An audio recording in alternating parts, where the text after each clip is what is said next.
এই তুই আমাকে বিয়ে করেছিস কেন? আর আজ আমাদের বাসর রাত, তবু একটা পাপ্পিও দেস না। মুখ অন্যদিকে ঘুরিয়ে রেখেছিস। কোথায় ভেবেছিলাম বর এই করবে সেই করবে, শাকচুনি বান্ধবীদের কথার সাথে কোনো মিল দেখতে পাচ্ছি না। এদিকে হঠাৎ কাব্য বাসর রাতে নতুন বউয়ের মুখে তুই নামক ডাকটা শুনে খানিকটা অবাক হলো। কি হলো, কিছু বলছিস না কেন? বিয়ে কেন করেছিস? কিছু করবি না? না করলে ফলকাটা ছুরি গলায় চালিয়ে দিব। এই এই তুই ভয় পাচ্ছিস কেন? ছুরি তো চালাবো আমার গলায়, আর ফাঁসি হবে তোর। সরি, তুই করে বলে ফেললাম। আচ্ছা বাদ দেন ওইসব, তাকান আমার দিকে। আমার বুকের ঠিক বাম পাশটায় একটা তিল আছে। বুকের বাম পাশে তিল থাকলে নাকি বর অনেক রোমান্টিক হয়। পিচ্চি বউয়ের মুখে এসব কথা শুনে কাব্য বিস্ময়ের দৃষ্টিতে তাকিয়ে বলতে লাগলো, মানে কি বলছেন এসব? এসব কি বলতে হয়? চুপচাপ ঘুমান, নইলে নিচে শুতে হবে। বয়স 15 হবে কিনা সন্দেহ আছে। কথা বলে কি এক একটা। হায় আল্লাহ, কি বলেন আপনি? না আমার স্বামী, ভাবি বলেছে স্বামীর কাছে সব বলতে হয়। আচ্ছা, আরো কোথায় কি আছে বলবো কি? জানেন আমার না নাভির কাছে। আল্লাহ আমাকে বাঁচাও, মেয়েটা তো দেখছি আমায় পাগল বানিয়ে ছাড়বে। এই পিচ্ছি, চুপ করবে তুমি? শুনেছি বাসর ঘরে নাকি এই হয় সেই হয় স্বামী স্ত্রীর মাঝে। আপনি তো দেখছি কিছুই করছেন না। একটা কিস তো করতে পারে। ছাই রোমান্টিক আপনি। আচ্ছা জড়িয়ে নিতে তো পারেন, তা না করে মাঝখানে কোলবালিশ দিয়ে রাখছেন। কার কাছে শুনেছ? আর কি শুনেছ? ভাবি বলেছে স্বামী যেমন যেমন করতে বলে তেমনি করতে। ও আচ্ছা, খুব ভালো তোমার ভাবিটা। এখন তুমি ঘুমিয়ে যাও। তোমার ভাবি বলেছে না স্বামী যা বলেছে তাই করতে? সো তাড়াতাড়ি ঘুমিয়ে যাও। তাহলে ঘুমাবো? বাসর রাতে নাকি ঘুমায় না? তুমি কি আমাকে ঢপ দিচ্ছ? আচ্ছা কোলবালিশটা সরাও, মাঝখানে ইন্ডিয়া পাকিস্তান করে রাখছে। এই পিচ্ছি, চুপ করবে? আমার জীবনটা নরক বানাতে এসেছে। ঘুমাও বলছি। হ্যাঁ হ্যাঁ, বাসর রাতে কত কি করে শুনছি স্বামী স্ত্রী, আর আমাকে ঘুমাতে বলছো? আচ্ছা একটা আইডিয়া শুনবেন আপনি? আবার আইডিয়া? আচ্ছা বলো, কি বলবে? বাসর রাতে কি কি করে আপনি বলেন, আমি সব করব। আইডিয়াটা চমৎকার না? এই কতবার বলবো আমি তোকে স্ত্রী হিসেবে মানি না, তারপরও এত প্যাচ প্যাচ করস কেন? আপনি না মানলে কি হবে, আমি আপনাকে মনে প্রাণে স্বামী হিসেবে মানি। বাঙালি মেয়েদের একবারই বিয়ে হয়। যদি আল্লাহ তাআলার কালাম পড়ে 3বার কবুল বলেছি, তখন থেকে আপনাকে স্বামী হিসেবে গ্রহণ করেছি। শুধু ইহকালে নয়, পরকালেও আপনাকে স্বামী হিসেবেই আল্লাহর কাছে চাইবো। আচ্ছা, এখন তুমি ঘুমাবে নাকি নিচে নামিয়ে দিব? যত সব, জীবনটাই শেষ করে দিয়েছে। বিয়ে নিয়ে কত স্বপ্ন ছিল আমার, ছিল বাসর রাত নিয়ে কত পরিকল্পনা, কিন্তু কপালে যে বাচ্চা মেয়েটাকে বিয়ে করতে হবে তা কখনো জানতাম না। আচ্ছা একটা পাপ্পি দেই আপনাকে। এই বলে মীরা কাব্যের মুখের কাছে মুখ নিয়ে ঠোঁটের সাথে ঠোঁট মিলিয়ে দিল, আর সাথে সাথেই তার চোখ জোড়া বন্ধ হয়ে গেল। পিচ্চির নাকের গরম শ্বাস জানান দিচ্ছে পিচ্চিটা কতটা কাছে চলে এসেছে তার। তখন কাব্য তাকে ধাক্কা দিয়ে সরিয়ে ঠাস ঠাস করে চড় বসিয়ে দিল। এই মেয়ে বাসরাতে শখ জাগছে, নাকি টিপ দিলে দুধ বের হয়ে আসবে, আর সেই কিনা বাসর রাত নিয়ে লাফালাফি। যত সব, হিটলারটা আমার জীবনটা এভাবে নষ্ট করে দিবে কখনো ভাবিনি। আপনি ভুল বলছেন। নাকে চাপ দিলে দুধ বের হয় না, নাকি টিপ দিলে থাক বলবো না, পচা বের হয়। দুধ তো বের হয়। আল্লাহ কই রাখছো আমায়? এই ডেভিল মেয়ে, চুপ করবি? পিচ্ছি হয়ে এত কথা বলতে হয় না। সত্যি বললে ডেভিল হয়ে যায়। আর আমি না, আর আমি পিচ্ছি না। আমার বয়স 14 বছর 3 মাস 17 দিন। নাক টানতে টানতে বলল মেয়েটা। তারপর কাব্য মনে মনে ভাবছে, মেয়েটাকে মারা ঠিক হয়নি, কিন্তু কি করব, পিচ্ছি মেয়েটার জন্য হিটলারটা আমার ভবিষ্যৎটাই নষ্ট করে দিল। আচ্ছা আপনি ঘুমান। আর হাতে ব্যথা পেয়েছেন কি? কথাটা শুনে নিজের অজান্তেই খারাপ লাগলো কাব্যের। পিচ্চিটার দিকে তাকাতেই মনে হচ্ছে একটা পূর্ণিমার চাঁদ। এত সুন্দর কোনো মেয়ে হতে পারে? মুখ দিয়ে রংধনুর আভা বের হচ্ছে। এ কি, পিচ্চিটার ঠোঁট কেটে রক্ত বের হচ্ছে। থাপ্পড়টা জোরেই লাগছে। আচ্ছা তোমার নাম কি? আমাকে বিয়ে করার সময় নাম শোনেননি? তোমাকে বিয়ে করার কোনো ইচ্ছাই ছিল না আমার, হিটলারটার জন্য বিয়ে করেছি। এখন নাম কি বলবে?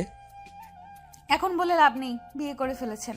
শোনেন, আমার নাম কারিমা জাহান মীরা। আচ্ছা মীরা, সরি, তোমার লাগেনি তো? এই যে নাও, টিস্যু দিয়ে রক্তটা মুছে নাও। আপনি আপনি না বলেছেন আপনি আমাকে স্ত্রী হিসেবে মানেন না? না মানলে আমার জন্য কষ্ট পেতেন না। ওই চুপ করবি। তোকে স্ত্রী হিসেবে কোনোদিন মানি না আর মানবও না। কাউকে টিস্যু দেওয়া মানে তাকে বউ হিসেবে মেনে নেওয়া না। এই বলে বালিশটা নিয়ে কাব্য চলে গেল সোফাতে। আর একটু থাকলে সে পাগল হয়ে যাবে। কই যাচ্ছেন আপনি? জাহান্নামে যাচ্ছি। চুপচাপ এখানে শুয়ে থাকবি, নইলে তোকে ফ্লোরে শুয়ে থাকতে দিব। আচ্ছা ঠিক আছে। তারপর বাতিটা অফ করে শুয়ে শুয়ে ভাবছে কাব্য। হিটলার আমার জীবনটাকে এভাবে নষ্ট করে দিল। সাথী শুনলে বাসায় এসে আমাকে খুন করবে, নইলে সে নিজে গাড়ির নিচে পড়ে মরবে। বারবার সাথীর কথা মনে পড়ছে। দুজন দুজনকে নিয়ে কত স্বপ্ন দেখেছি, আর মাঝখানে হিটলারটা পিচ্চি মেয়েটাকে বিয়ে করিয়ে দিল। ও আচ্ছা, আপনাদের তো পরিচয়টাই দেওয়া হয়নি। গল্পের নায়ক কাব্য আহমেদ অনার্স কমপ্লিট করে তার বাবার মানে হিটলারের হোটেলে খাচ্ছে। হঠাৎ রুমের বাতি কে যেন জ্বালিয়ে দিল। এই পিচ্চি, কি করো? কেন দেখতে পাচ্ছেন না আপনি? আরে আরে, কাপড় কেন খুলছো? আমি কাপড় পরে ঘুমাতে পারি না। যত সব। এই, কাপড় পরো। আর যদি কাপড় খুলতে দেখছি, কি যে করব। আপনি না বললেন ঘুমাতে? এত ভারী কাপড় পরে কেউ ঘুমায়? কেউ যদিও বা না ঘুমায়, তুই ঘুমাবি। ঘুমা বলছি। বাবা, আমার স্বামী আমাকে কাপড় খুলতে দেয় না। কথাটা বলতেই মীরার মুখটা চেপে ধরল কাব্য। এই, তোমার কি হয়েছে? এসব কি বাবাকে বলতে হয়? তো কি করব, কাপড় পরে ঘুমাতে পারি না, তাই বাবাকে ডাক দিচ্ছি। বাবা বলেছে যদি কোনো সমস্যা হয় বাবাকে বলতে। আচ্ছা, তাহলে কাপড় খুলেই ঘুমাও। কথাটা বলতে দেরি হয়েছে মেয়েটার কাপড় খুলতে দেরি হচ্ছে না। বুঝিয়ে সুঝিয়ে কোনো রকম কাপড়টা গায়ে রাখতে বলে এসে ঘুমিয়ে পড়ল কাব্য। সকালবেলা জান্নাত দরজা ধাক্কাচ্ছে, আর জান্নাতের ডাকে কাব্যের ঘুম ভাঙতেই চেয়ে দেখে সকাল হয়ে গেছে। তাই তাড়াহুড়ো করে বালিশটা নিয়ে বিছানায় রাখতেই দেখে মীরার কাপড় নিচে পড়ে আছে। আল্লাহ, কি এমন বউ কপালে জোটালে, শাড়ি পরে ঘুমাতে পারে না। এই ওঠো। ও কি হয়েছে মা? ওই, আমি তোর মা। এই বলে জোরে ধাক্কা দিতেই মীরার ঘুম ভেঙে যায়। কি হয়েছে? কাপড় পরে নাও। এখন আবার বলো না আমি কাপড় পরতে পারি না। হ্যাঁ হ্যাঁ, আমি সত্যি কাপড় পরতে পারি না, আপনি পরিয়ে দেন। বাবা, আমি পরাতে পারি না।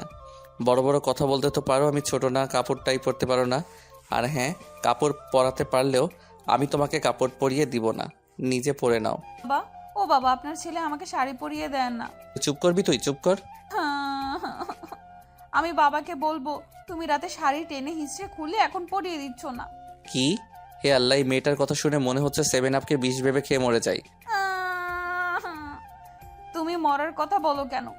আমি তোমাকে ছাড়া বাঁচবো না, প্লিজ মরার কথা বলো না।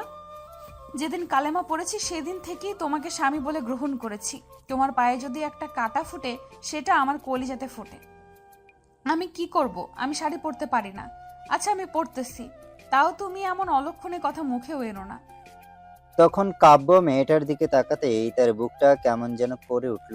পিচ্চিটার চোখে পানি চিকচিক করছে, তবুও নিজেকে সামলে নিয়ে বলল, আচ্ছা, মনে থাকে যেন নিজে শাড়ি পরা শিখো। আচ্ছা আমি পরতেছি। বলে পিচ্চি মেয়েটা শাড়ি পরছে। কিন্তু এ কি, শাড়ি পরছে নাকি শরীরে কাপড় পরাচ্ছে? এটা দেখে কাব্য নিজের অজান্তে হেসে ফেলল। তখন মীরা বলে উঠল, আমি পরতে পারি না। এভাবে হাসার কি হলো? কথাটা বলার সাথে সাথে মীরার শাড়িটা খুলে গেল। তখন কাব্য অন্যদিকে তাকিয়ে বলল, কি লজ্জা শরম কিছু মা বাবা শিক্ষা দেয়নি?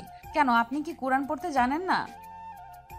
পিচ্চি মেয়ের মুখে এমন কথা শুনে খানিকটা বিস্মিত হলো কাব্য। তারপর প্রশ্ন করলো, কি বলছো এসব? শাড়ি পরার সাথে কোরআনের কি সম্পর্ক? কেন, আপনি কি জানেন না আল্লাহ তাআলা বলেছেন স্বামী স্ত্রী একে অন্যের পোশাক স্বরূপ?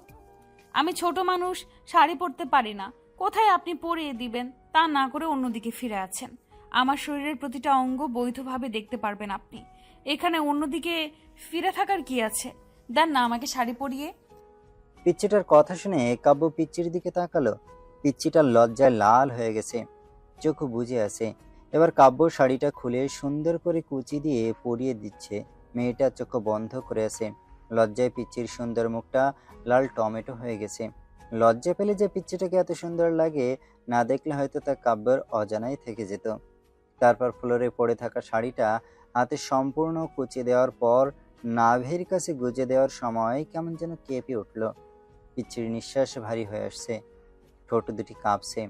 এদিকে কাব্য আর নিজেকে কন্ট্রোল করতে পারছে না। পিচ্চির ঠোঁট দুইটা হঠাৎ তার ঠোঁটের সাথে মিশে যাওয়ার আগেই তার হাতটা ধরে ফেললো। কি হলো?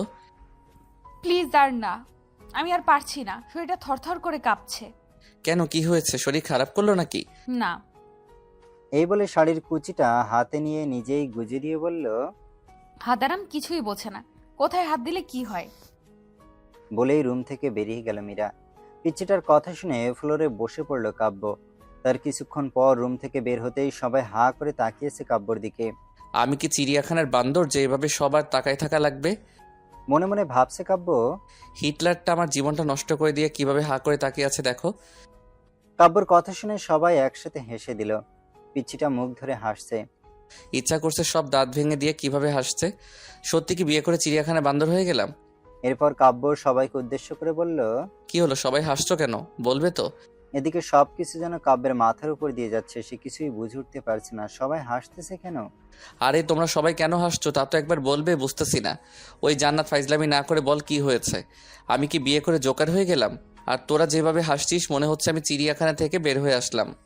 রাতে পিচ্চিটা এমন কাজ করেছে, নিজের উপর নিজেরই রাগ হচ্ছে কাব্যের। পিচ্চিটাকে দেখে মিটিমিটি হাসছে আর মনে মনে ভাবছে। তারপর কাব্য দৌড়ে চলে গেল ওয়াশরুমে, ফ্রেশ হয়ে ব্রেকফাস্ট করে নিল, তারপর আবারও রুমে চলে আসলো। আর এভাবে দিন পার হলো। সন্ধ্যাবেলায় ফোনটা ক্রিং ক্রিং করে বাজছে। কাব্য ফোন ধরতেই ওপাশ থেকে চাপা কান্নার আওয়াজ। ফোনের ওপাশ থেকে কোনো কথা আসছে না, শুধু চাপা কান্নার আওয়াজ ছাড়া। বুকের ভেতরটা হাহাকার করছে কাব্যের। কলিজাটা ক্ষতবিক্ষত হয়ে যাচ্ছে, কারণ ফোনের ওপাশে যে মানুষটি কান্না করতেছে সে আর কেউ নয়, আমার ভালোবাসার মানুষ, সাথী। নিজের অজান্তেই চোখ থেকে টুপ টুপ করে পানি পড়ছে কাব্যের। এভাবে প্রায় 5 মিনিট পর ওপাশ থেকে সাথী বলল। কি অপরাধ ছিল আমার? কেন করলে আমার সাথে এমন? আমি তো তোমার পায়ের নিচে এক টুকরো জায়গা চেয়েছিলাম শুধু, কিন্তু তুমি আমার কলিজাতে ছুরি চালিয়ে দিয়ে বিয়ে করে নিলে। আমাদের 3 বছরের রিলেশনশিপ কিভাবে ভুলবো বলো?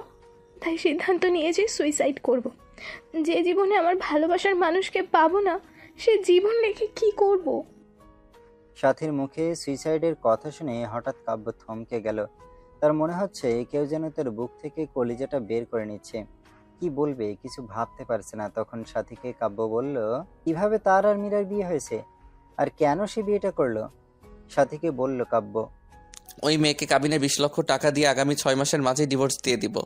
বলে সাথীকে একটা পাপ্পি দিয়ে ফোনটা রেখে দিল কাব্য। কিন্তু ফোন রেখে পিছন দিক থেকে তাকাতেই দেখে পিচ্চিটা তার পিছনে দাঁড়ানো, চোখ থেকে অশ্রু গাল গড়িয়ে পড়ছে। কাব্য ফিরে তাকাতেই দৌড়ে রুমে গিয়ে দরজা লক করে দিল। যাবার আগে বলে গেল সে এ জীবন রাখবে না। কাব্য যাওয়ার আগেই পিচ্চিটা দরজা লক করে দিল। খুব ভয় হচ্ছে এখন কাব্যের। তারপর কাব্য আস্তে আস্তে দরজার কাছে গিয়ে বলল। প্লিজ আমার পিচ্চি বউ দরজা খুলো। আর অমন কথা বলবো না, খুব কষ্ট হচ্ছে। প্লিজ দরজাটা খুলো। কিন্তু পিচ্চিটা দরজা খুলছে না। তখন একবার মনে মনে কাব্য ভাবলো। মা বাবাকে ডাক দেয়, পিচ্চিটা যদি কিছু করে ফেলে। তারপর কাব্য যখনই তার মাকে ডাক দেবে তখনই পিচ্চিটা দরজা খুলে বলল। কি বললা? আমি তোমার পিচ্চি বউ? তুমি কি করে ভাবলে আমি সুইসাইড করব আর ওই শাকচুনিটা তোমার সাথে ঘর করবে? আমি তোমায় ছাড়ছি না। তবে আমি সব শ্বশুরকে বলে দিব, বলবো তুমি এক শাকচুনিকে বলছো যে তুমি তাকে বিয়ে করবে, আমাকে ডিভোর্স দিবে। আরে না, তেমন কিছুই না, আমি তো মজা করছি। আমার বউটা কত কিউট। মিথ্যা গুছিয়ে বলতে হয়, আমাকে ঢপ দিচ্ছ। আমি বাবাকে ঠিকই বলে দিব। প্লিজ মীরা, বলো না। বলবো না, তবে একটা শর্ত আছে। কিসের শর্ত? আমাকে 5 মিনিট কিস করতে হবে। What kiss? না, লিপ কিস। সম্ভব না, প্লিজ পাগলামি করো না। কি করব? আমি না তোমার বউ? বাসরাতে কিছু করছো না বিড়াল মারছো নাকি অন্য কিছু? একটা বিড়াল ধরে মারলে কি এমন হতো? ভাবি তো বলে দিল ঠিক মতো বিড়াল মারতে, এখন আবার লিপ কিছু করতে চাচ্ছ না। আমি ছোট বলে ঠকাচ্ছ? আমি বাবাকে সব বলে দিব, বলবো যে তুমি। আচ্ছা এক্ষুনি বলছি। বাবা, ও বাবা। কথাটা বলার আগেই শত অনিচ্ছা থাকা সত্ত্বেও নিজেকে বাঁচাতে পিচ্চিটার ঠোঁটের সাথে ঠোঁট মিলিয়ে দিল কাব্য। দেখলো পিচ্চির চোখ জোড়া বন্ধ হয়েছে। পিচ্চিটা শক্ত করে জড়িয়ে ধরে আসে থাকে। কাব্য ছাড়াতে চেয়েও ছাড়াতে পারছে না। তখন হঠাৎ দরজার বাইরে থেকে জান্নাত ডাকছে। জান্নাত দরজা ধাক্কা মেরে খোলার সাথে সাথে কাব্য মীরাকে নিজের কাছ থেকে ছাড়িয়ে নিল। তারপর জান্নাত এসে বলল যে বাবা তাকে আজ অফিসে যেতে বলছে। তারপর জান্নাতকে সে বলল, বাবাকে বলো আমি অফিসে যাচ্ছি। তারপর রেডি হয়ে বাসা থেকে বের হয়ে স্বস্তির নিঃশ্বাস নিল কাব্য। পিচিটার হাত থেকে বাঁচলাম। তখন গাড়িতে থাকা অবস্থায় একটা মেসেজ আসলো। মেসেজে লেখা, ইমুতে আসো। কাব্য ইমুতে গিয়ে দেখে সাথী হাত কেটে পিক দিয়েছে। সাথে সাথেই ফোন দিল তাকে কাব্য। কতক্ষণ রিং হওয়ার পর ফোন ধরলো সাথী। এই পাগলি, এমনটা কেউ করে? আমি কাকে নিয়ে বাঁচবো? আমি যে তোমাকে ছাড়া বাঁচবো না। কি করব? তোমার বউ হয়ে তোমার বাড়িতে আমার যাওয়ার কথা ছিল। নিজের ভালোবাসার মানুষ অন্যের বুকে, যাকে নিজের থেকে বেশি ভালোবাসলাম, আচ্ছা আমার না। কেন যে আল্লাহ তাআলা আমাকে এসব দেখার জন্য বাঁচিয়ে রেখেছেন। আমি সত্যিই বাঁচতে চাই না কাব্য। যে জীবনে তোমাকে পাবো না, সে জীবনে রেখে লাভ কি বলো? প্লিজ সাথী, থামবে তুমি? আমার যা সহ্য হচ্ছে না। তুমি আজ বিকেলে প্লিজ আমার সাথে পার্কে দেখা করো। আচ্ছা, 4টায় দেখা করব। এদিকে অফিস শেষ করে 4টায় পার্কের দিকে রওনা দিল কাব্য। পার্কে গিয়ে দেখে সাথী নীল শাড়ি পরে বসে আছে। তারপর সেও সাথীর পাশে গিয়ে বসলো। বাতাসে সাথীর চুল থেকে মাতাল হাওয়া আসছে। কাব্যের বসা দেখে সাথী তার দিকেই চেয়ে কেঁদে দিল। সাথীর চোখ থেকে টুপটুপ করে পানি পড়ছে। কাব্যর মনে হচ্ছে তার হৃৎপিণ্ডে রক্তক্ষরণ হচ্ছে। সাথীর কাজল কালো চোখ জোড়া চোখের পানিতে লেপ্টে যাচ্ছে। চোখগুলি ফুলে গিয়েছে। হাতের দিকে তাকাতে এই কলিজাটা কেঁপে উঠল কাব্যের।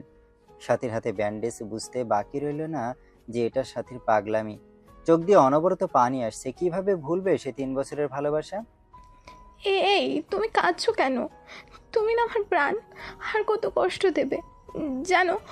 যখন শুনেছি তোমার বিয়ে হয়ে গেছে, মনে হয়েছে প্রাণটা কেউ বের করে নিচ্ছে।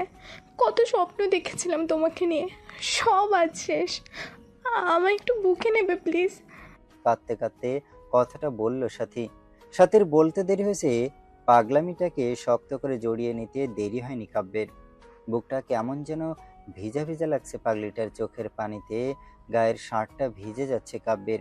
পাগলিটা এমন ভাবে জড়িয়ে ধরে আছে, মনে হচ্ছে ছোট্ট বাচ্চা ভয় পেলে যেভাবে আঁকড়ে ধরে থাকে সেভাবে জড়িয়ে ধরে আছে কাব্যকে। এভাবে কিছুক্ষণ জড়িয়ে ধরে থাকার পর কাব্য বলল, কি হলো? আর কতক্ষণ দাঁড়িয়ে ধরে থাকবে আমায়? সবাই ফ্যাল করে তাকিয়ে আছে আমাদের দিকে। কি করব? তোমার বুকটা গেইছে আমার ঠাই। জানো কাব্য, প্রতি রাতে স্বপ্নে দেখতাম তোমায় নিয়ে, কতটা ভালোবাসতাম তোমায়। কিন্তু আজ তুমি অনেক কাছে থেকে অনেক দূরে। কাব্য, আমার কপালে একটা চুমু দেবে? খুব কাছে পেতে ইচ্ছে করছে তোমায়, দাও না প্লিজ। তারপর কাব্য পাগলিটাকে আবারও বুকে টেনে নিয়ে কপালে আলতো করে ভালোবাসার স্পর্শ এঁকে দিল। আচ্ছা কাব্য, তুমি না বলেছো ওই মেয়েকে ডিভোর্স দেবে? হ্যাঁ। তাহলে আমার মাথা ছুঁয়ে কসম করো ওকে ডিভোর্স দেবে। যদি ডিভোর্স না দাও তাহলে আমার মরা মুখ দেখবে। হঠাৎ সাথীর কথাটা যেন কাব্যের কলিজাতে গিয়ে বিঁধল। নিজের অজান্তেই সে সাথীর মাথায় হাত রেখে ওয়াদা করলো যে মীরাকে ডিভোর্স দেবে। কথাটা বলার সময় পিচ্চির মুখটা বারবার তার চোখের সামনে ভেসে উঠছিল। এদিকে সাথীকে ওর বাসায় পৌঁছে দিয়ে ফোনটা বের করে দেখে 73টা মিসড কল। ফোন সাইলেন্ট ছিল তাই বুঝতে পারেনি। তারপর সন্ধ্যায় বাসায় এসে দেখে মীরা কোথাও নেই। তখন তার মা বলল ফ্রেশ হয়ে আসতে। তারপর কাব্য ফ্রেশ হওয়ার জন্য যখনই বাথরুমের দরজা ধাক্কা দিয়েছে তখনই এক চিৎকার। ওমা গো ভূত! মীরার চিৎকারে কাব্য মীরার দিকে তাকাতে দেখে পিচ্চিটা শাওয়ার নিচ্ছে, শরীরে কাপড় নেই। এক দৌড়ে বাথরুম থেকে বের হয়ে সোজা রুমে গিয়ে বসে আছে কাব্য। কিছুক্ষণ পর দেখে পিচ্চিটার ভেজা চুলে। আয়নার সামনে গিয়ে বসলো। শাড়িটা কোনো রকম শরীরে পেঁচিয়েছে। কাব্যের শরীরটা রাগে ফাটতেছে। বাথরুমের ঘটনার কথা মনে করে তাই গিয়ে জিজ্ঞেস করলো, ওই পিচ্চি মেয়ে, বাথরুমে শাওয়ার নিলে দরজা লক করে নিতে হয় না? নিতে হয় তো। আমি তো জান্নাতকে বলেই দিয়েছি আমি দরজা বন্ধ করে শাওয়ার নিতে পারি না, ভয় হয় আমার। আর ওকে পাহারা দিতে বলেছি যেন কেউ না আসে। তখন কাব্য মনে মনে বলছে, এই জন্যই তো ডেভিল বোনটা আমাকে ওয়াশরুমে যেতে দেখে মুচকি মুচকি হাসলো। এদিকে কাব্য পিচ্চিটার দিকে চেয়ে দেখে পিচ্চিটা চোখে কাজল দিতে গিয়ে চোখের নিচে লেপ্টে ফেলেছে। যতটা না রাগ হচ্ছে তার চেয়ে বেশি হাসি পাচ্ছে তার। এই গোমরা মুখ হাসো কেন? আমি কি করব? কখনো কোনো দিন সাজিনি। কিন্তু তুমি আমাকে আদর করো না, ভালোবাসো না, তাই আমার লক্ষ্মী ননদিনীটা আমাকে এইভাবে সাজতে বলেছে। কিন্তু আমি তো কাজল দিতে পারি না, দিয়ে দাও না, সেদিনের মতো শাড়ি পরিয়ে দাও না প্লিজ। পিচ্চিটার কথা শুনে কাব্যের খুব রাগ হচ্ছে। তার বাবা যে কি দেখে পিচ্চিটাকে তার ঘাড়ে চাপিয়েছে। এই পিচ্ছি আরেকবার শাড়ি এবং কাজল দিয়ে দেওয়ার কথা বললে ঘর থেকে বের করে দিব। পিচ্চিটা কথাটা শুনে সাথে সাথেই কান্না করে দিল আর হেসকি দিতে দিতে বলল, আমাকে তাড়িয়ে দিও না, তুমি তাড়িয়ে দিলে আমি কোথায় যাব? আমার যে কেউ নেই তুমি ছাড়া। তখন কাব্য কোনো জবাব না দিয়ে রুম থেকে বের হয়ে গেল। তার মা খাবার বেড়ে দিলে যখনই খাবার মুখে দেবে তখনই তিনি বলল, কাব্য বাবা, মীরামাটা খায়নি। মীরা বলেছিল তুই আসলে খাবে। জানিস বাবা, ছোট মেয়েটা তো সারাদিন এত করে বলার পরেও কিছু খায়নি। মেয়েটার মুখের দিকে তাকানোই যায় না। ওকে নিয়ে একসাথে খা। তার মার কথা শুনে নিজের অজান্তেই মনটা খারাপ হয়ে গেল তার, পিচ্চি মেয়ের পাগলামি দেখে। আচ্ছা মা, তুই বস, আমি মীরাকে নিয়ে আসছি। এই বলে রুমে গিয়ে দেখে পিচ্চিটা ড্রেসিং টেবিলের সামনে বসে এখনো কাঁদছে। এই মীরা, তুমি খাওনি কেন? স্বামীকে ছাড়া কোনো স্ত্রী খায়? আচ্ছা চলো একসাথে খাবো। আর হ্যাঁ, আজকের পর খাবার সময় হলে খেয়ে নিবে, আমার জন্য অপেক্ষা করতে হবে না। না, আমি খাবো না। তুমি একটা পচা, আমাকে আদর করো না। খেতে পারি, তার আগে আমার চোখে কাজল দিয়ে দিবে, কালকের মতো শাড়ি পরিয়ে দিবে, যেন তোমার স্পর্শ আমার অঙ্গ জুড়ে থাকে। তুমি বোঝো না তোমার স্পর্শে আমি কতটা শিহরিত। তারপর নিজের অনিচ্ছা সত্ত্বেও পিচ্চিটার চোখে কাজল এবং শাড়ি পরিয়ে দিল কাব্য।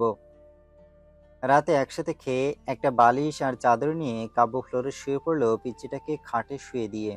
এদিকে পিচ্চিটা তাকে খাটে শুয়ে থাকার জন্য বললেও ধমক দিতেই আর কিছু বলেনি। এদিকে রাতে ঘুমিয়ে গেছে, হঠাৎ বুকটা ভারী ভারী লাগছে। চোখ খুলতেই ভূত দেখার মতো ভয় পেল কাব্য, কারণ মীরা তার বুকে শুয়ে আছে। চাঁদের আলো জানালার কাচ ভেদ করে পিচ্চিটার মুখে এসে পড়েছে। এত মায়াবতী লাগে কেন মেয়েকে চাঁদের আলোয়? না দেখলে হয়তো কাব্যর অজানাই থেকে যেত। তখন হঠাৎ সাথীর কথা মনে হতে সে পিচ্চিটাকে বুক থেকে সরিয়ে দেওয়ার জন্য ধাক্কা দিতেই আরো শক্ত করে জড়িয়ে ধরলো। এই কি করছো, ওঠো বলছি। কিন্তু মীরা ঘুমের মাঝেও চোখ খুলতে খুলতে বলল, আমার স্বামীকে জড়িয়ে ধরে আছি, এতে খারাপের কি? আমার অধিকার আমি আদায় করে নিব। তখন কাব্য মীরাকে বুক থেকে ছাড়িয়ে কষে একটা থাপ্পড় দিয়ে বলতে লাগলো, তোকে বলেছি না আমাকে স্বামী না ভাবতে? কেন জড়িয়ে ধরে থাকিস? আমি বলছি না তোকে ডিভোর্স দিয়ে দিব? কথাটা বলতেই খাটে চলে গেল মীরা। কাব্য আবার ঘুমিয়ে ঘুমিয়ে হারিয়ে গেল। এদিকে ঘড়ির কাঁটায় 1টা বাজতেই মীরা ঘুম থেকে ওঠে। সুন্দরভাবে অজু করে 2 রাকাত নামাজ শেষ করে মোনাজাত ধরে বলতে লাগলো, হে পরওয়ারদিগার, আমার আল্লাহ, তুমি তো সর্বশক্তিমান, তোমার হুকুম ছাড়া গাছের একটা পাতাও নড়ে না। তুমি ছাড়া তো আমার কষ্ট বোঝার মতো কেউ নেই। এই মধ্যরাতে পৃথিবীর সবাই যখন গভীর ঘুমে, তখন তোমার অভাগী বান্দিটা তোমার দরবারে 2টি হাত তুলে ধরেছে। তুমি কি দেখো না আল্লাহ, আমি আমার স্বামীকে কতটা ভালোবাসি? আমার বুক থেকে আমার স্বামীকে তুমি কেড়ে নিও না। তোমার পবিত্র কালেমা পড়ে বিয়ে নামক পবিত্র বন্ধনে আবদ্ধ হয়েছি, এ বাঁধন ছিন্ন করো না, বাঁচবো না আল্লাহ। ও আল্লাহ, আমার স্বামীর পায়ের নিচে জায়গাটুকু আমাকে ভিক্ষা দাও। কথাটা বলে ফুপিয়ে ফুপিয়ে কাঁদতে লাগলো মীরা। পরের দিন সকালে মায়ের ডাকে ঘুম ভাঙল কাব্যর। তার বাবা আজকে অফিসে যেতে দেবে না বলে মীরাকে কলেজে ভর্তি করিয়ে দিতে বলল। কাব্য তার বাবার কথায় না করতে পারে না, তাই অনিচ্ছা সত্ত্বেও ডিস্টার্বকে নিয়ে বাইকে করে রওনা দিল। তারপর কলেজের গেটে বাইক দাঁড় করানোর সাথে সাথেই যা দেখলো তা দেখার জন্য কাব্য একেবারেই প্রস্তুত ছিল না। কিন্তু এখন সে কি করবে ভেবে পাচ্ছে না কিছু। সাথী কেমন করে যেন তাকিয়েছে তার দিকে, মনে হচ্ছে এখনই বৃষ্টি নামবে। তারপরেও কাব্য সাথীকে না দেখার ভান করে মীরাকে নিয়ে কলেজের ভেতরে ঢুকে পড়লো এবং মীরাকে কলেজে ভর্তি করে দিয়ে যখনই কলেজ গেট পার হয়েছে তখনই দেখে কলেজের পাশে রেল লাইনে একটা মেয়ে দাঁড়িয়ে আছে আর মিনিট 10 পর ট্রেন আসবে। বুঝতেছে না কি করবে। বাইক নিয়ে একটু কাছে যেতেই বুকটা কেঁপে উঠলো, কারণ এ আর কেউ না, সাথী রেল লাইনের মাঝখানে দাঁড়িয়ে আছে। ট্রেন আসার শব্দ হচ্ছে, মিনিট 5 মাঝে ট্রেন আসবে। এদিকে কাব্য সাথীকে ডাকছে, সাথী চোখ বন্ধ করে আছে। কাব্যের বাইক রেল লাইনের সাইডে পাথরের সাথে ধাক্কা লেগে হঠাৎ নিয়ন্ত্রণ হারিয়ে পড়ে যায় আর বাইক পড়ে তার গায়ের উপর। সে খুব কষ্ট করে চেষ্টা করছে তার উপর থেকে বাইক সরাতে, কিন্তু পারছে না। এদিকে দেখা যাচ্ছে ট্রেন প্রায় কাছে এসে পড়েছে। বুকের হার্টবিট বেড়ে যাচ্ছে তার। সাথীকে গলা চেঁচিয়ে ডাকছে, তারপরেও সাথী শুনছে না। না, এ দৃশ্য কাব্য সহ্য করতে পারবে না। মনে মনে আল্লাহ তাআলার কাছে সাহায্য চাচ্ছে। চোখ দিয়ে নীরবে অশ্রু ঝরছে, হাঁটু কেটে রক্ত বের হচ্ছে, বুকটা ফেটে যাচ্ছে। পাগলের মতো আল্লাহকে ডাকছে আর বাইক সরাতে চেষ্টা করছে। মনে মনে বলছে, হে আল্লাহ, আমাকে শক্তি দাও বাইক সরানোর। আমার হৃদয়টা রেল লাইনের মাঝে। হে পরম করুণাময়, রহম করো তোমার বান্দাকে। বলেই বাইক সরানোর জন্য চেষ্টা করছে। তারপর আল্লাহর নাম নিয়ে বাইকে জোরে একটা ধাক্কা দিতেই বাইক সরে যায় তার উপর থেকে। এদিকে ট্রেন প্রায় সাথীর কাছে এসে পড়েছে। কাব্য তখন দৌড়ে গিয়ে সাথীকে রাস্তা থেকে সরিয়ে তাড়াতাড়ি করে বুকে জড়িয়ে নিল। সাথী কাঁদছে। এদিকে এখনো কাব্যের হাঁটু থেকে রক্ত বের হচ্ছে।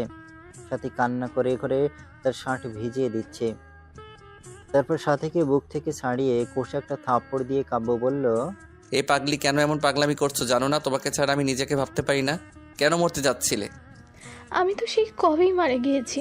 মারা গিয়েছি তখনই যখন শুনেছি আমার ভালোবাসার মানুষ অন্য মেয়েকে বিয়ে করেছে। আমার চোখ দিয়ে আষাঢ় শ্রাবণ ঝর্ণা ধারা নেমেছিল। বিরহের অনলে প্রতিনিয়ত পুড়েছি আমি। আমার দেহটা ছাড়া আত্মাটা সেই কবেই মরে গেছে। জানো, হাত যখন তোমার বাইকের পেছনে ওই মেয়েটাকে দেখলাম, কলিজাটাও ফেটে যাচ্ছিল আমার। মনে হচ্ছে দম বন্ধ হয়ে মারা যাব আমি। কাব্য, আমি তোমার পাশে অন্য কাউকে সহ্য করতে পারি না। কি করব? তোমাকে অন্য একজন জড়িয়ে ধরে থাকবে, আর আমি এটা কীভাবে দেখব?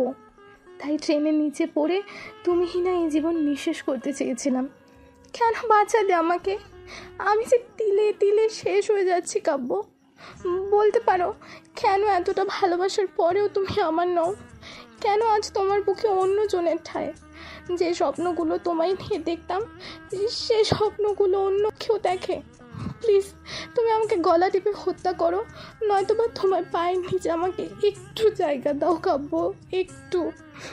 জানো কাব্য, তুমি বিয়ে করার পর একটা রাতও আমি ঘুমাতে পারি না।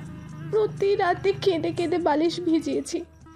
তোমার বুকে একটু জায়গা দেবে? একটু জড়িয়ে নাও না প্লিজ। নাও না, নাও না কাব্য, প্লিজ কাব্য। সাথীর মুখে এমন কথা শুনে বুকের বাঁ পাশটা চিনচিনে ব্যথা করছে কাব্যের। চোখ দিয়ে টুপটাপ করে পানি গাল বেয়ে গড়িয়ে পড়ছে। কিছু ভাবতে পারছে না। খুব ইচ্ছে করছে সাথীকে জড়িয়ে ধরে বলতে, সাথী, খুব ভালোবাসি তোমায় নিজের থেকেও বেশি। মনে হচ্ছে কথাটা বললে বুকের ব্যথাটা কমবে তার। তাই সাথীকে হ্যাঁচকা টান দিয়ে শক্ত করে বুকে জড়িয়ে নিল। কপালে একটা চুমু দিয়ে বলল, বড্ড ভালোবাসি, খুব ভালোবাসি তোমায়, হয়তো নিজের জীবনের চেয়েও বেশি। পাগলিটা কেঁদে কেঁদে শার্ট ভিজিয়ে ফেলছে। পাগলিটা আরো শক্ত করে জড়িয়েছে কাব্যকে। এদিকে সাথীকে বলল, খুব শীঘ্রই আমরা বিয়ে করছি। মীরাকে খুব তাড়াতাড়ি ডিভোর্স দিচ্ছি। সাথী ডিভোর্সের কথা শুনে আবারও তাকে শক্ত করে জড়িয়ে ধরে কপালে চুমু দিয়ে চলে গেল। এদিকে কাব্য ফোনের দিকে তাকিয়ে দেখে 2টা বেজে গেছে। তার মানে 30 মিনিট আগে কলেজ ছুটি হয়ে গেছে।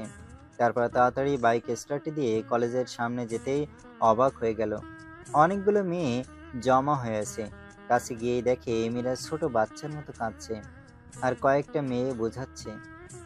কাব্য কাছে যেতেই মীরা দৌড়ে এসে জড়িয়ে ধরে কাঁদতে কাঁদতে বলল, আমি আর কলেজে আসবো না, তুমি আমায় ভালোবাসো না। কখন কলেজ ছুটি হয়েছে, ছেলেরা কিরকম ভাবে আমার দিকে তাকায়, আমার ভয় লাগে। সবাইকে বলে দিছি, আমার দিকে তাকালে চোখ তুলে ফেলবে আমার পর। ঠিক বলছি তো? এদিকে মীরার কথা শুনে সবাই হাসছে মুখ ধরে। পাশ থেকে একটা মেয়ে বলে ফেলল, ভাইয়া, পৃথিবীতে খুব কম ছেলেই আপনার স্ত্রীর মতো বউ পায়। একটা মেয়ে যে স্বামীকে এতটা ভালোবাসতে পারে। সারাটা দিন ক্লাসের মাঝে আপনার কথা বলেছে। আপনি নিতে আসতে দেরি করেছেন বলে ছোট বাচ্চাদের মতো কান্না করতেছে। হাসিও পাচ্ছে, আবার কান্নাও আসছে। এখনকার যুগে এমন মেয়েও পাওয়া যায়। তারপর কাব্য সবার কাছ থেকে মীরাকে নিয়ে বাইকে উঠাতেই মীরা শক্ত করে জড়িয়ে ধরল। মনে হচ্ছে খুব ভয় পাচ্ছে। তারপর মীরাকে নিয়ে বাসায় আসার পর কাব্যের মাকে কান্না করে সব বলল। এদিকে রাগে কাব্যের শরীর ঘ্যান ঘ্যান করছে। তারপর দুপুরে খেয়ে বন্ধুদের সাথে আড্ডা দিতে চলে গেল। আড্ডা দেওয়া শেষ করে রাত 9টার সময় ফোন বের করে দেখে তার বাবা 5 বার ফোন দিয়েছে অন্যদিকে। মীরার নাম্বার থেকে 100+ ফোন এসেছে। তখন তাড়াহুড়ো করে বাসায় গিয়ে দেখে বাবা দরজায় দাঁড়িয়েছে। বাবার সামনে যেতেই বাবা বলল, ঘরের নতুন বউ রেখে বাইরে কোনো ছেলে থাকে? আর যদি এমন হয়, আমার বাড়ি থেকে বের হয়ে যাবি। তখন কাব্য কিছু না বলে রুমে গিয়ে শুয়ে পড়লো। কিছুক্ষণ পর দেখে মীরা তাকে ডাকছে। এই ডাকতেছো কেন? কি হয়েছে? তুমি খাবে না? বাবা খুব বকা দিয়েছে তাই না? এই নাও, হা করো, আমি খাইয়ে দেই। মীরা কথাটা বলে মুখের কাছে খাবার তুলে দিতেই একটা থাপ্পড় বসিয়ে দিল কাব্য। সাথে সাথে এই খাবারের প্লেটটাও ফ্লোরে ফেলে দিল। তারপর বলল, এই তুই কি চাস? আমার জীবনটা তো নরক বানিয়ে দিয়েছিস। আমার বুক থেকে আমার ভালোবাসার মানুষটাকে সরিয়েছিস। এখন আবার বাবার কাছ থেকে আমাকে দূরে সরিয়ে আমার সমস্ত সম্পদ তোর করার প্ল্যান করেছিস। আমি তোকে এই মাসেই ডিভোর্স দিব। একদমে কথাটা বলে দিল। তাকিয়ে দেখলো মীরার ঠোঁট কেটে রক্ত বের হচ্ছে। জানো, তোমার সাথে খাবো বলে আমি এখনো খাইনি। ক্ষমা করে দিও প্লিজ। এতিম তো, এতিমখানায় বড় হয়েছি আমি, তাই মা বাবার আদর পাইনি। তোমার মা বাবাকে নিজের মা বাবা করে নিয়েছিলাম, শুধু ভালোবাসা চেয়েছিলাম, আর কিছুই না। এতিম হয়ে জন্ম নিলেও সম্পদের প্রতি কোনো মোহ নেই আমার। কাব্য মীরার দিকে চেয়ে দেখে মীরা কাঁদছে। চোখগুলি লাল হয়ে গেছে। ন্যাকা কান্না দেখে শরীরটা রাগে ফেটে যাচ্ছে তার। দুই নয়নে দেখতে মন চাচ্ছে না মীরাকে। এই এতিম মেয়েটার জন্যই আজ সাথী মরতে বসেছিল। এই তুই এখানে কাঁদবি না প্লিজ। তোর অলক্ষণের চেহারা নিয়ে আমার সামনে প্লিজ তোর অলক্ষণের চেহারা নিয়ে আমার চোখের সামনে থেকে দূর হয়ে যা প্লিজ। কথাটা বলে শুয়ে পড়ল কাব্য। এদিকে মীরা সুন্দর করে অজু করে শ্বশুরের দেওয়া কুরআনটা পড়ে নামাজে দাঁড়িয়ে গেল। নামাজ শেষ করলো কেঁদে কেঁদে। নামাজ শেষ করে আজকে ও মোনাজাত ধরে আল্লাহর কাছে অনেকক্ষণ কাঁদল। তারপর মোনাজাত শেষ করে রুমে গিয়ে শুয়ে পড়ল। ফজরের নামাজের আজান শুনে ঘুম ভাঙতেই কাব্য অবাক হলো। মীরা মেয়েটাকে রাতে এত বকা দেওয়ার পরেও তাকে জড়িয়ে ধরে শুয়েছে। মন চাচ্ছে ধাক্কা দিয়ে ফেলে দিতে। এই কি হচ্ছে? ওঠো। আর একটু ঘুমাই। এই বলে আরো শক্ত করে জড়িয়ে ধরলো। এখন কাব্যের ধৈর্যের বাঁধ ভেঙে যাচ্ছে। জোরে একটা ধাক্কা দিয়ে বিছানা থেকে ফেলে দিল। পরে চিল্লানি দিয়ে উঠল মীরা। তারপর কাব্য বিছানা থেকে উঠে ফ্রেশ হয়ে এসে দেখে মীরা খুঁড়িয়ে খুঁড়িয়ে হাঁটছে। মীরা মা, তোমার কি হয়েছে? খুঁড়িয়ে খুঁড়িয়ে হাঁটছো কেন? আম্মু রাতে ঘুম থেকে উঠে পা জোরে ব্যথা পাচ্ছি। কথাটা বলে করুণভাবে কাব্যের দিকে তাকালো মীরা। এখন নিজেকে অপরাধী মনে হচ্ছে তার। তারপরেও সে কিছু বলল না। পরের দিন কাব্যের বাবা তাকে আর মীরাকে হানিমুনে পাঠানোর ব্যবস্থা করে দিল। আর সে সাথীকে বলে সব রেডি করে রেখেছে। তাদের সাথে সাথীও কক্সবাজার যাবে। সবাই জানবে কাব্য হানিমুন করতে যাচ্ছে মীরার সাথে, কিন্তু না, সে হানিমুন করবে সাথীর সাথে। সাথীকে এসব বলে ফোন রাখতেই পিছনে তাকিয়ে দেখে মীরা সিলিং ফ্যানের সাথে ঝুলছে। এমন একটি ওড়না গলায় পড়ছে। এটা দেখার সাথে সাথেই বুকের ভেতর কেমন জানি একটা চিনচিনে ব্যথা করতে লাগলো কাব্যের। কাব্য দৌড়ে গিয়ে মীরাকে একটা থাপ্পড় দিয়ে বলল, মীরা কি করছে এসব? দেখছেন না কি করছি? আমি ছোট বলে, এতিম বলে কারো ভালোবাসা পাবো না। বিয়ের পর সকল নারী তার স্বামীর অধিকার চায়, আর আপনি বিয়ের পর অধিকার তো দূরের কথা, একটি রাত আপনার বুকে ঘুমাতে পর্যন্ত দেননি। কতটা স্বপ্ন দেখেছিলাম তোমায় নিয়ে, কিন্তু তুমি আমায় রেখে অন্য মেয়ের সাথে অবৈধ সম্পর্ক করতে চাচ্ছ। প্লিজ মীরা, বোঝার চেষ্টা করো। এখন এসব বলার সময় নয়। চলো, দেরি হয়ে যাচ্ছে, গাড়ি মিস করবো আবার। তারপর মীরা আর কিছু বলল না।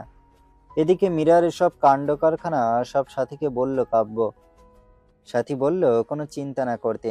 অবশ্য তাদের সাথে একই গাড়িতে সাথীও গেল কক্সবাজার। কক্সবাজার আসার পর রাতের বেলা রুমে শুয়ে আছে কাব্য। তখন হঠাৎ সাথীর ফোন ধরতেই সাথী বলল, পাশের রুমে এসো। এদিকে কাব্য পাশের রুমে যেতেই সাথী 7 আপের সাথে কি যেন মিশিয়ে দিয়ে খেতে বলল। কাব্য কিছু মনে না করেই খেলো।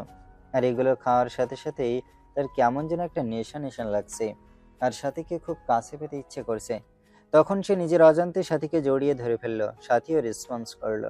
কাব্য আস্তে আস্তে সাথীর ঠোঁটের সাথে তার ঠোঁট জোড়া মিলানোর আগেই সাথীর ফোনটা ক্রিং ক্রিং করে বাজতে লাগলো। ফোনটা ধরেই সাথী উঠে ওয়াশরুমে চলে গেল। এদিকে কিছুক্ষণ পর ওয়াশরুম থেকে এসে বলল, বাবু, আমি অসুস্থ, কাল যা মন চায় তাই করো। এই বলে সাথী কাব্যকে তাদের রুমে দিয়ে গেল। আর মীরাকে বলল সে তাদের কলেজ ফ্রেন্ড। অবশ্য মীরা এর আগে কখনো সাথীকে দেখেনি।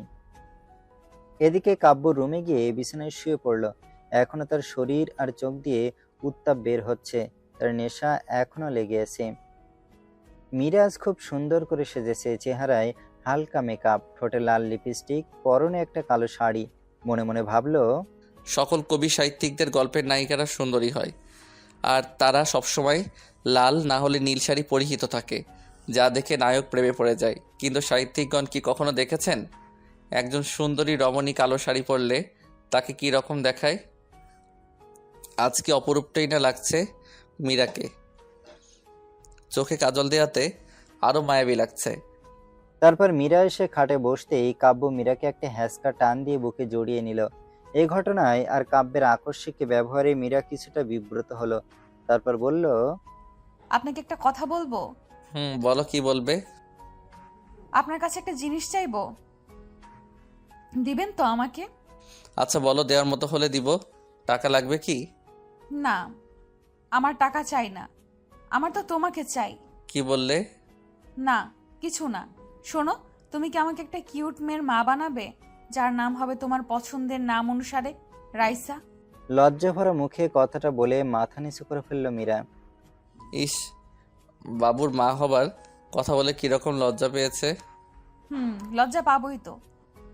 তারপর কাব্য মীরার কানের কাছে মুখটা নিয়ে বলল, তাহলে কাছে আসো, তোমাকে রাইসার মা বানাচ্ছি। দুষ্টমির ছলে কথাটা বলল কাব্য। মীরা তখন ছোট বাচ্চার মতো কাব্যের বুকে মুখ লুকালো। সে মীরার কপালে আলতো করে একটা চুমু দিয়ে আরো শক্ত করে জড়িয়ে ধরল। পিচ্চিটা তার ঠোঁট জোড়া কাব্যের ঠোঁটের সাথে মিলিয়ে দিল। এরপর স্বামী স্ত্রী নারী পুরুষের সবচেয়ে ঘনিষ্ঠ কিছু মুহূর্ত পার করলো তারা। তারপর মীরাকে বুকে জড়িয়ে শুয়ে পড়ল কাব্য। সকালে ঘুম থেকে উঠে দেখে মীরার কাপড় চোপড়ের কিছু ঠিক নেই। তার শরীরের বিভিন্ন জায়গায় লিপস্টিকের দাগ। পিচ্চিটা এখনো তাকে শক্ত করে জড়িয়ে ধরে আছে। তখন কাব্যের রাতের কথা মনে হতেই লাফ দিয়ে উঠল। কি করলাম আমি তো মীরাকে ডিভোর্স দিব, তবে কেনই বা তার সতীত্ব হরণ করলাম? মাথা কাজ করছে না কাব্যের। মীরাকে আজ খুশি খুশি লাগছে। বিয়ের পর কখনোই এতটা খুশি দেখেনি ওকে কাব্য। কাব্য সকাল সকাল ফোন দিয়ে সাথীকে সব কিছু বলল। সাথী তার কথা শুনে তেলে বেগুনে ফুলে উঠল।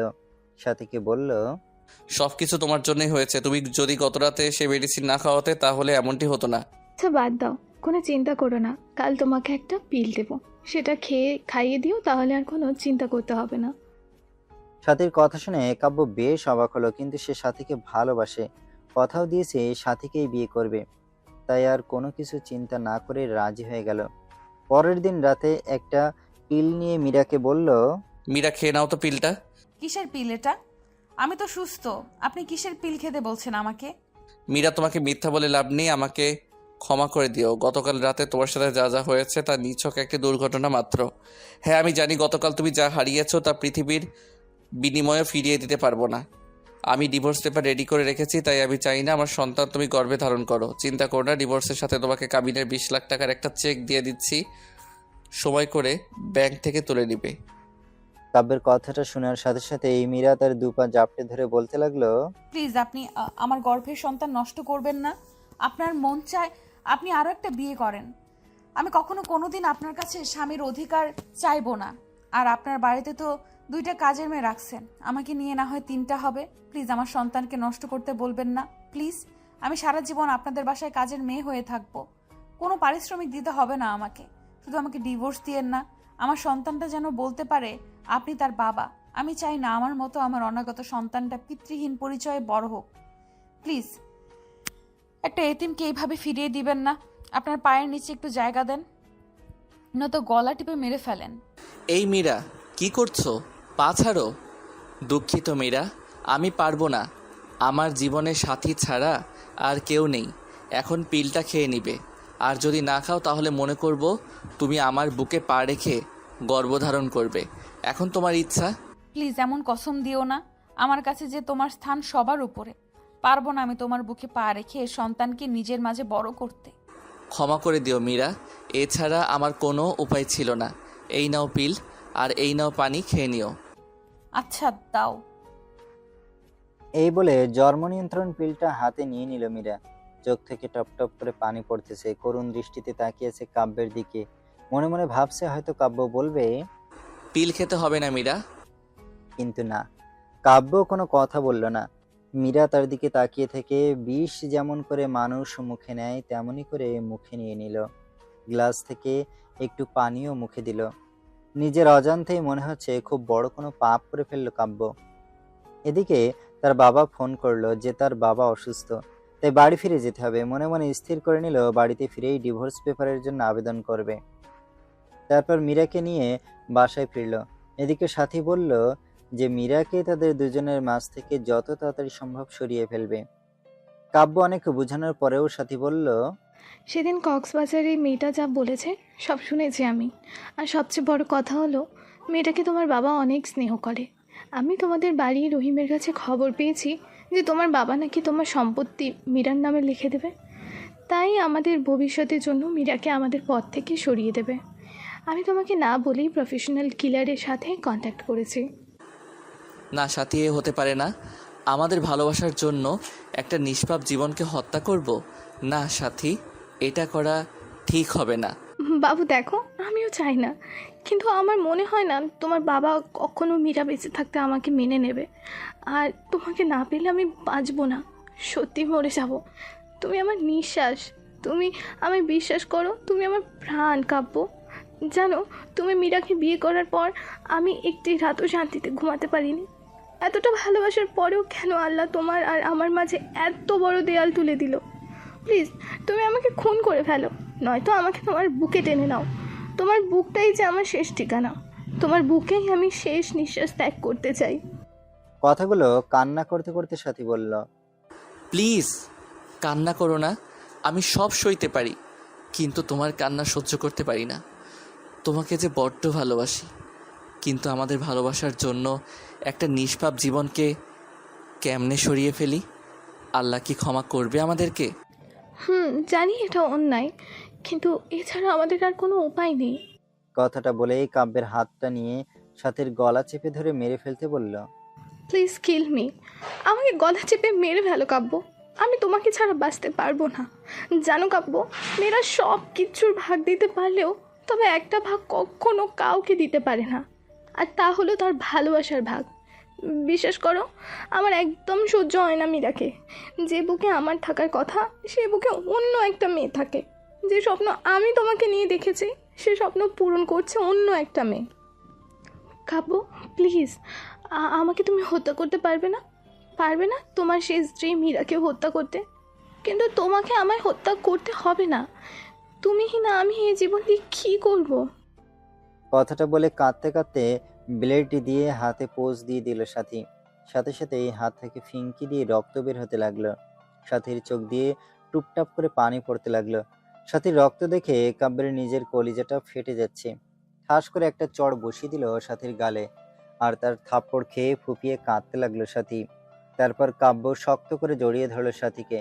সাথীকে শক্ত করে জড়িয়ে ধরে বলতে লাগলো, কেন এভাবে পাগলামো করছো?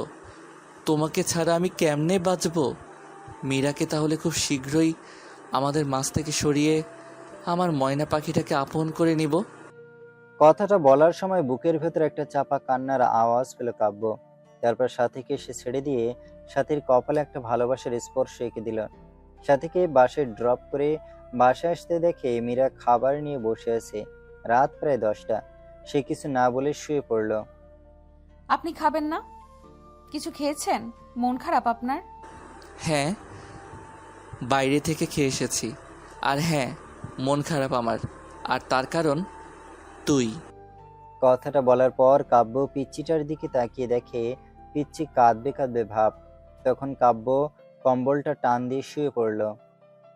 মাঝরাতে হঠাৎ কাব্যের ঘুম ভাঙতে দেখে কেউ একজন শক্ত করে জড়িয়ে রেখেছে তাকে। চোখ খুলেই দেখে পিচ্চিটা তার বুকে। চাঁদের আলো পিচ্চিটার মুখে এসে পড়ছে, চুলগুলো রং পাল্টাচ্ছে। হঠাৎ নিচের দিকে তাকাতেই চোখ কপালে উঠল তার। পিচ্চিটা শাড়ি খুলে নিচে ফেলে দিয়েছে। কাব্য জানে মীরা শাড়ি পরে ঘুমাতে পারে না, কিন্তু 3 পিস তো পরে ঘুমায়। তাহলে আজ ইচ্ছা করেই এমন করছে। তবে পিচ্চিটাকে আজ এত সুন্দর লাগছে যা অকল্পনীয়। মাথার চুলগুলো কপাল পেরিয়ে মুখে এসে পড়ছে। মন চাচ্ছে ফু দিয়ে চুলগুলো কপাল থেকে সরিয়ে আলতো করে মীরার কপালে ভালোবাসার পরম স্পর্শ এঁকে দিতে কাব্যের। কিন্তু এ কি, তার গায়ে লিপস্টিকের দাগ। মনে মনে ভাবছে, আজ মনে হয় পুরুষ ধরেছে। কাব্য তার বুকে লিপস্টিকের দাগ দেখে বিস্মিত হলো। মীরার ঠোঁটের দিকে তাকিয়ে দেখে ঠোঁটে এক বিন্দু লিপস্টিকও নেই। মনে মনে ভাবছে, পিচ্চিটা কি সর্বনাশ করছে। তবে আজ কেন পিচ্চিটাকে এত সুন্দর লাগছে? মন চাচ্ছে সারা জীবনের জন্য আপন করে নিক। হয়তো মীরার সৃষ্টি হয়েছে তার জন্য, কিন্তু না, তার বুকে সাথী ছাড়া কারো জায়গা নেই। তার মন প্রাণ জুড়ে শুধুই সাথী। তাই মীরাকে কয়েকবার ডাক দিল, কিন্তু সে উঠল না। তাই জোরে ধাক্কা দিতেই চোখ কসলিয়ে কসলিয়ে উঠল। তখন কাব্য বলল, কি ব্যাপার? আমার গায়ে লিপস্টিকের দাগ কেন? আর তুমি কেন আমার বিছানায় শুয়েছো? আমার না খুব ভয় করছিল, আর রাতে আমি কিছুই করিনি, সব আপনিই করেছেন। আমি তো আপনার সাইডে ঘুমিয়েছিলাম, আপনি জোর করে বুকে টেনে নিয়েছেন আমায়। আপনাকে মনে করেছিলাম এমনি অনেক ভালো, কিন্তু ঘুমের ঘোরে আপনি যে এত ডেভিল। না না, ডেভিল না, শুধু ডেভিলের বস।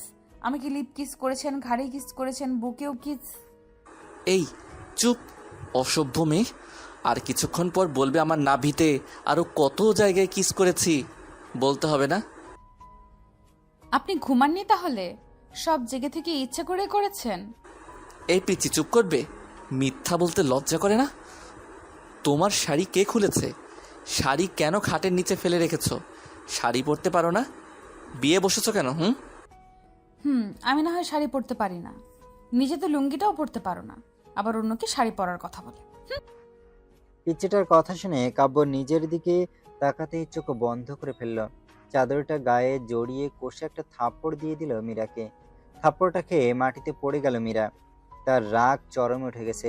রাগের মাথায় বলতে লাগলো, এই তুই মরতে পারিস না? আমার জীবনটাকে তো নষ্ট করে দিয়েছিস। তোকে জন্ম দিয়ে তোর মা বাবাকে খেয়েছিস, এখন আমাকেও খাবি নাকি? আর তোকে না বলছি আমি তোকে ডিভোর্স দিয়ে দিব, তারপরেও কেন আমার বিছানায় আসিস? আর একটা দিন যদি আমার বিছানায় আসিস তাহলে প্রয়োজনে তোকে তারপর জেলে যাব। দুঃখিত, আপনাকে আমি খুব কষ্ট দিয়েছি, তাই না? আপনার কোথাও লাগেনি তো? আপনার হাতে কি ব্যথা পেয়েছেন? জানেন আল্লাহ কেন যে আমাকে বাঁচিয়ে রেখেছে? ছোটবেলায় অনাথ আশ্রমে বড় হয়েছি, দেখিনি মায়ের মুখ কখনো। মা ডাকটাও কখনো ডাকতে পারিনি বাবার কাছে আবদারের সুরে কিছু চাইতে। কখনো বাবার কাঁধে চড়ে ঘুরতে পারিনি, পারবই বা কিভাবে? বাবাকে তো কখনো দেখিইনি, আর এখন আসছে আপনাকে চালাতে। জানেন আত্মহত্যা মহাপাপ, সেজন্যই হয়তো বেঁচে আছি, তা না হলে কখনোই আপনার পথের কাটা হতাম না। আপনার বাড়ির দাসী করে রেখে দিয়েন, পারিশ্রমিক হিসেবে সকাল বিকাল রাতে এইভাবে থাপ্পড় দিয়েন, তবুও তো দাসী হয়ে আপনার হাতে স্পর্শটা পাবো। আর বিছানায় আসি, কি করব, ভয় পাই তো, তাই আপনার বুকটাকে নিরাপদ মনে করে শুয়েছিলাম। ক্ষমা করে দিবেন এই এতিমটাকে।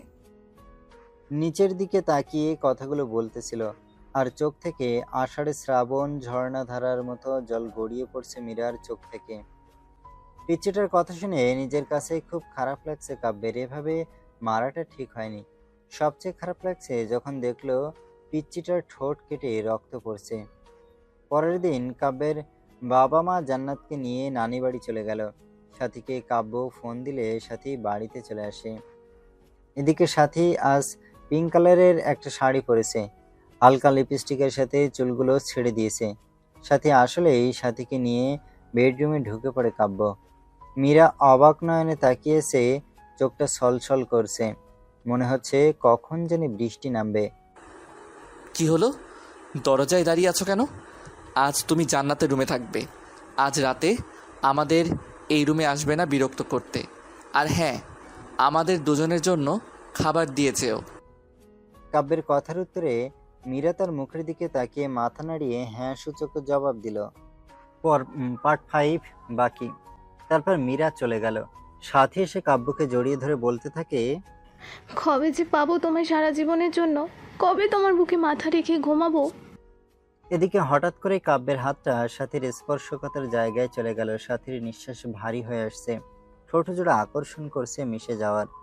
কাব্যের ঠোঁট যখন সাথীর ঠোঁট জোড়াকে আবদ্ধ করে ফেলবে, ঠিক তখনই মীরা খাবার নিয়ে রুমে ঢুকে পড়ে, কোনো প্রকার নক না করে।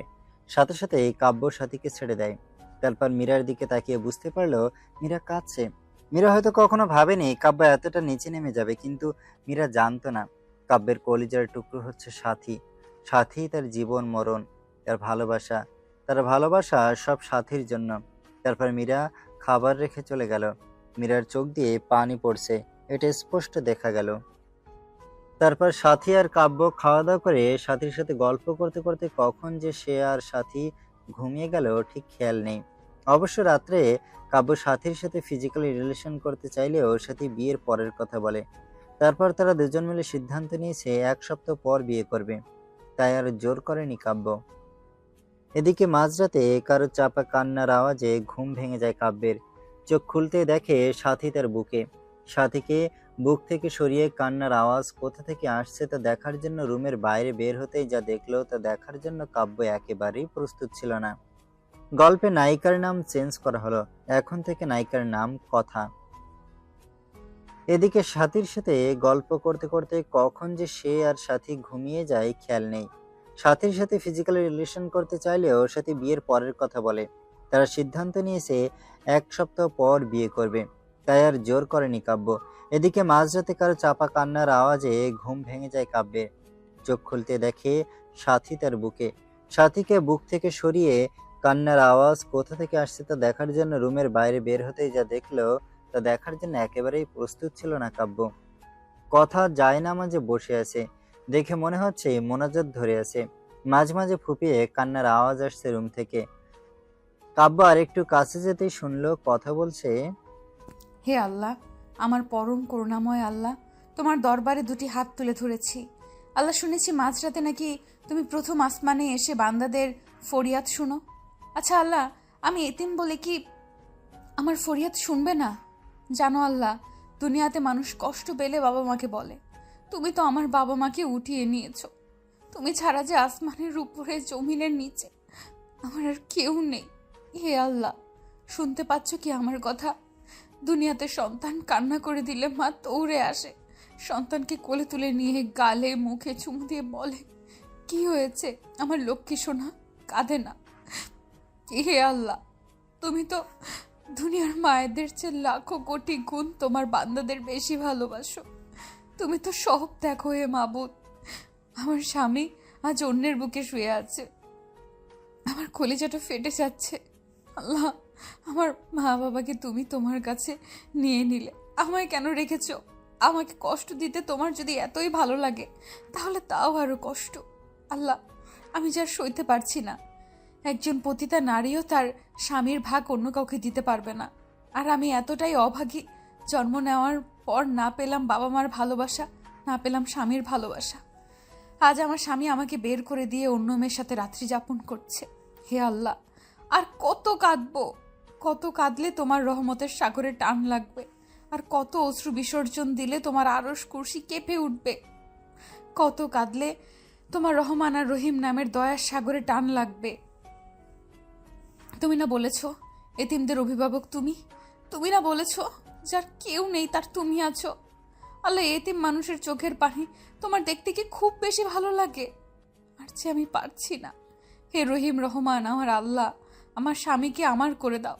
আমার স্বামীকে তোমার জান্নাতে নিয়ে একসাথে থাকতে চাই। ওহো আমার আল্লাহ, তোমার এতিম গোনাগার বান্দি কাঁধে, তুমি দেখো না কেন আল্লাহ? তুমি দেখো না গো আল্লাহ? কষ্ট দিবে দাও, আরও দাও। আমার স্বামীকে আলাদা করে দিও না, আমার বেঁচে থাকার অবলম্বন কেড়ে নিও না। হে আল্লাহ, আমার স্বামী আমাকে এত মারে, এত কষ্ট দেয়।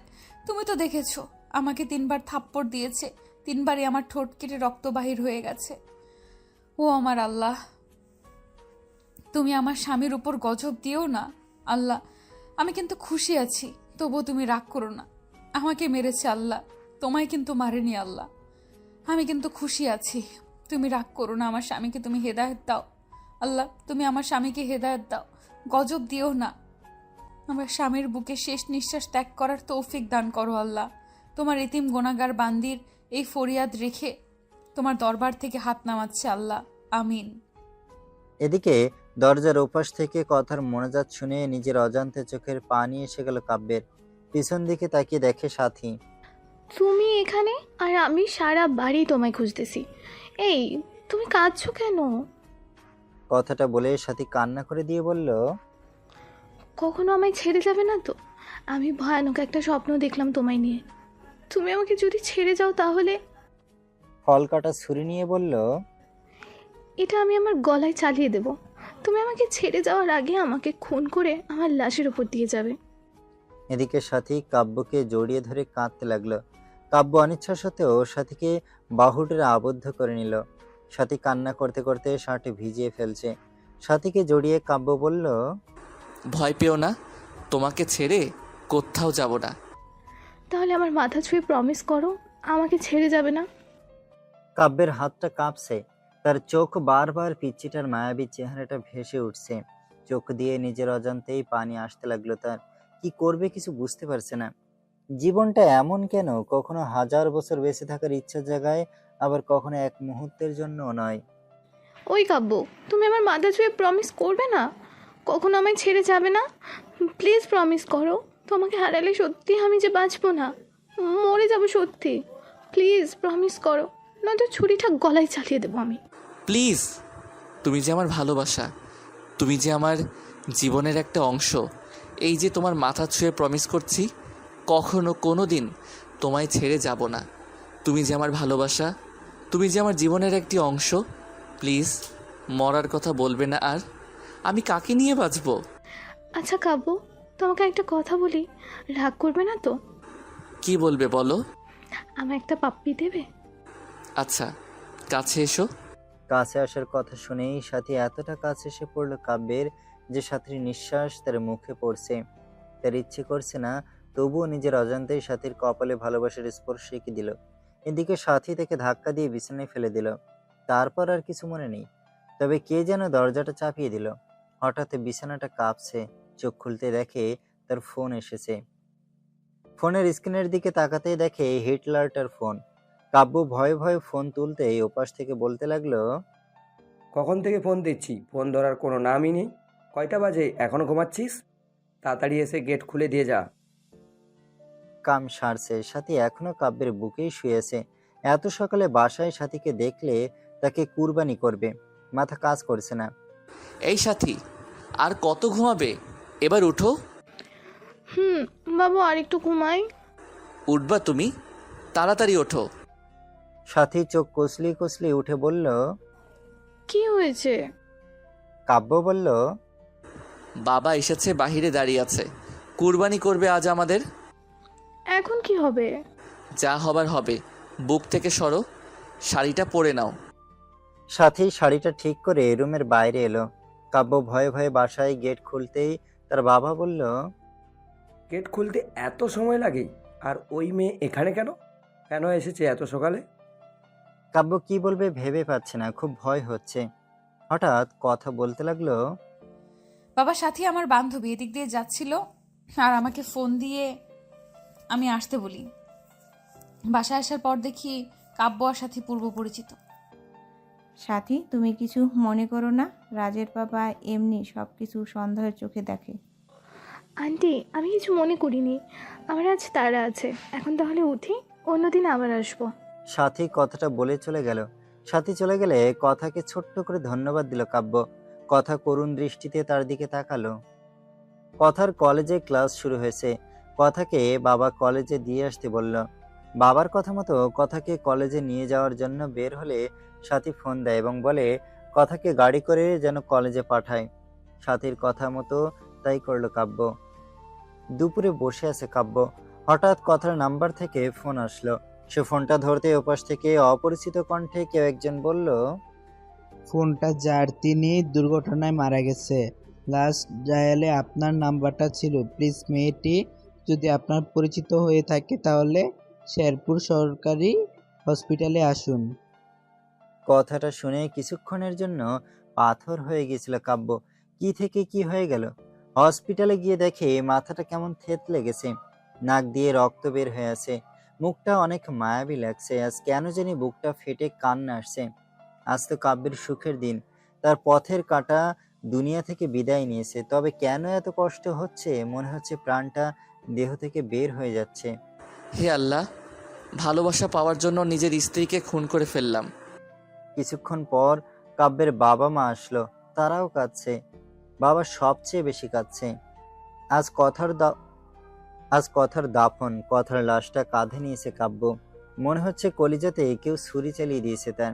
দূরে সাথীকে দাঁড়িয়ে থাকতে দেখলো। সাথীও আজ কাঁদছে। আকাশ বাতাস আজ কাঁদছে মনে হচ্ছে। কথাকে দাফন করে আসলো কাব্য। সাথী কাব্যকে নির্জনে ডেকে নিয়ে অনেক কান্না করলো, ক্ষমাও চাইলো। সরাসরি তার পায়ে পড়ে বলতে লাগলো, কাব্য, আমাদের ভালোবাসার জন্য একটা নিষ্পাপ জীবনকে হত্যা করে ফেললাম। কাব্য সাথীকে সান্ত্বনা দেওয়ার জন্য বলল, তুমি কিছু অন্যায় করনি, যদিও বা করে থাকো সব তোমার ভালোবাসাকে পাওয়ার জন্য। সাথী চলে গেল। কথার ছায়া মনে হয় প্রতিনিয়ত কাব্যের পাশে ঘোরে। কেমন যেন উদাসীন লাগে তার। আজকে ভাবলো সাথীর কাছে যাক, এভাবে আর পারছে না। আজ রাতটা সাথীর সাথে থাকবে। সাথীকে ফোন দিয়ে না পেয়ে বাসায় গেল।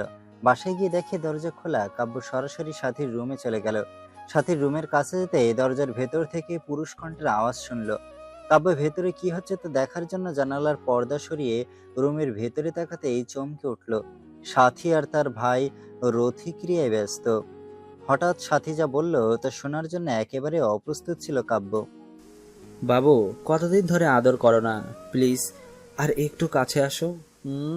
আমার বাবুটা কি হট। ইস, আমার বুঝি লজ্জা করে না? ও মা, তাই বুঝি? কোথায় লজ্জা করে?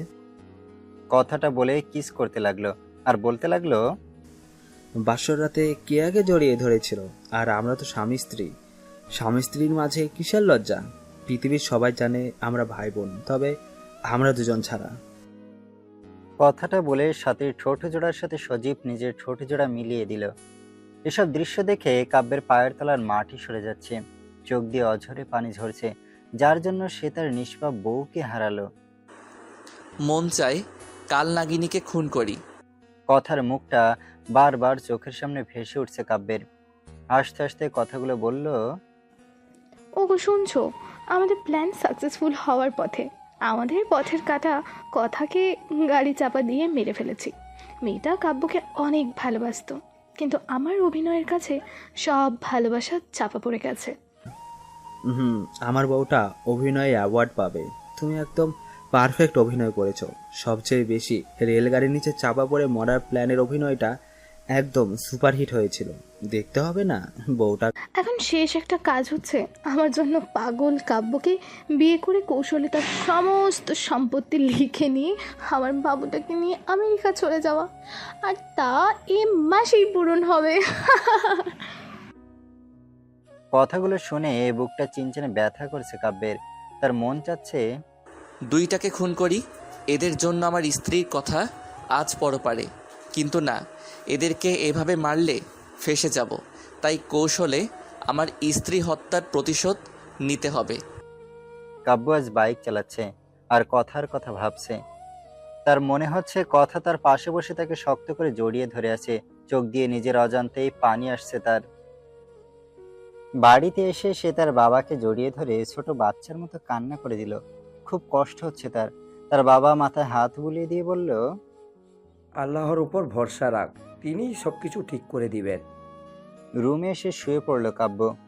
চোখ বন্ধ করলেই পিচিটাকে দেখতে পাই। খাইতে গেলেও মনে হয় কে যেন বলে। পারছে না কাব্য এভাবে আর থাকতে। হঠাৎ ক্রিং ক্রিং করে ফোনটা বাজছে। ফোনের দিকে চেয়েই দেখে কাল নাগিনীটা ফোন দিয়েছে। অনিচ্ছা সত্ত্বেও ফোন ধরলো কাব্য। আমার বাবুটা কেমন আছে? আমার বাবুটাকে বড্ড বেশি মিস করছি। বাবুটা একটু আমার সাথে দেখা করবে কি পার্কে? আমার যে বুকটা চিনচিনে ব্যথা করছে। এতগুলো, আর অল্প দিন পরেই আমার বাবুটাকে আপন করে পাবো। প্লিজ এসে পড়ো পার্কে। কাব্য সাথীর ফোনটা কেটে পার্কে চলে গেল। পার্কে গিয়ে চুপচাপ পাশে দাঁড়িয়ে আছে। নীল শাড়ি পরেছে, নিজের নোংরা শরীরটাকে ঢেকে রেখেছে। নীল পোশাকের আড়ালে যদি কেউ নোংরা মনের কার্যকলাপ দেখতে পারতো, মনে হয় কেউ থুতু পর্যন্ত দিত না শরীরে।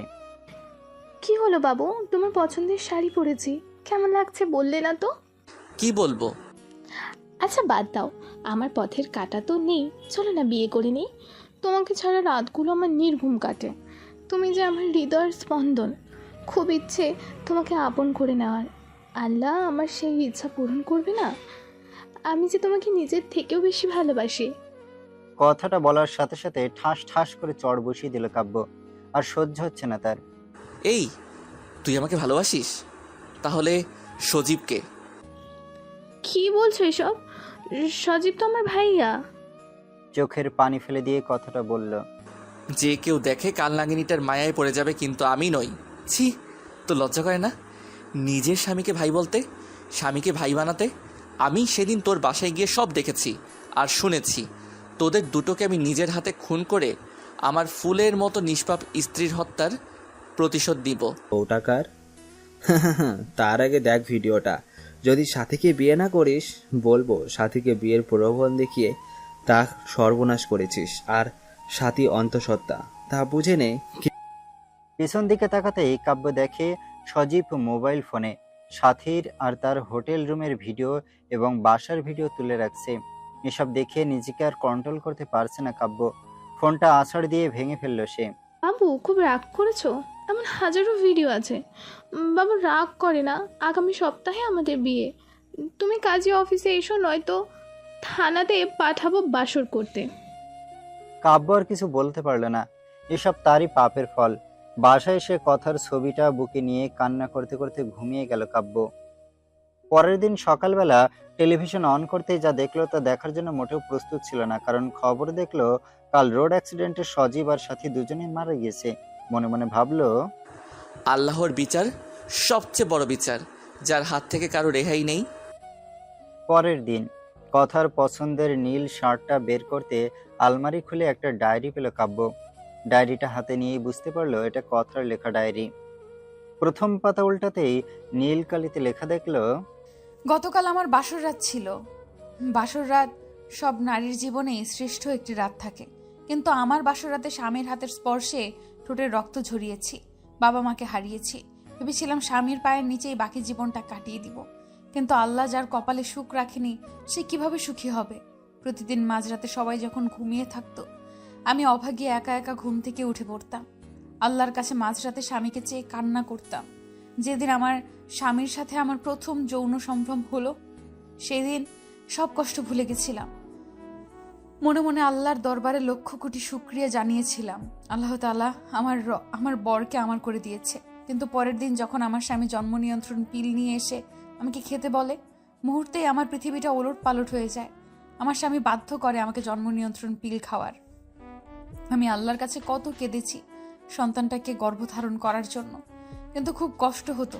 বুকের ভেতরটা ফেটে কান্না আসতো যখন দেখলাম আমার স্বামী সাথী নামের মেয়েটার সাথে অবৈধ কাজ করে, আর নিজে যখন তাদের কুকর্ম ঢেকে রাখার জন্য দরজা টেনে নেই। বাবাকে বলি যে সাথী আমার ফ্রেন্ড, নিজের স্বামীকে বাঁচাতে নিজের ভালোবাসার অধিকার বিসর্জন দিয়েছি। সবচেয়ে বেশি কষ্ট লেগেছে সেদিন, যেদিন শুনেছি আমাকে মারার জন্য আমার স্বামী আর সাথে প্ল্যান করছে।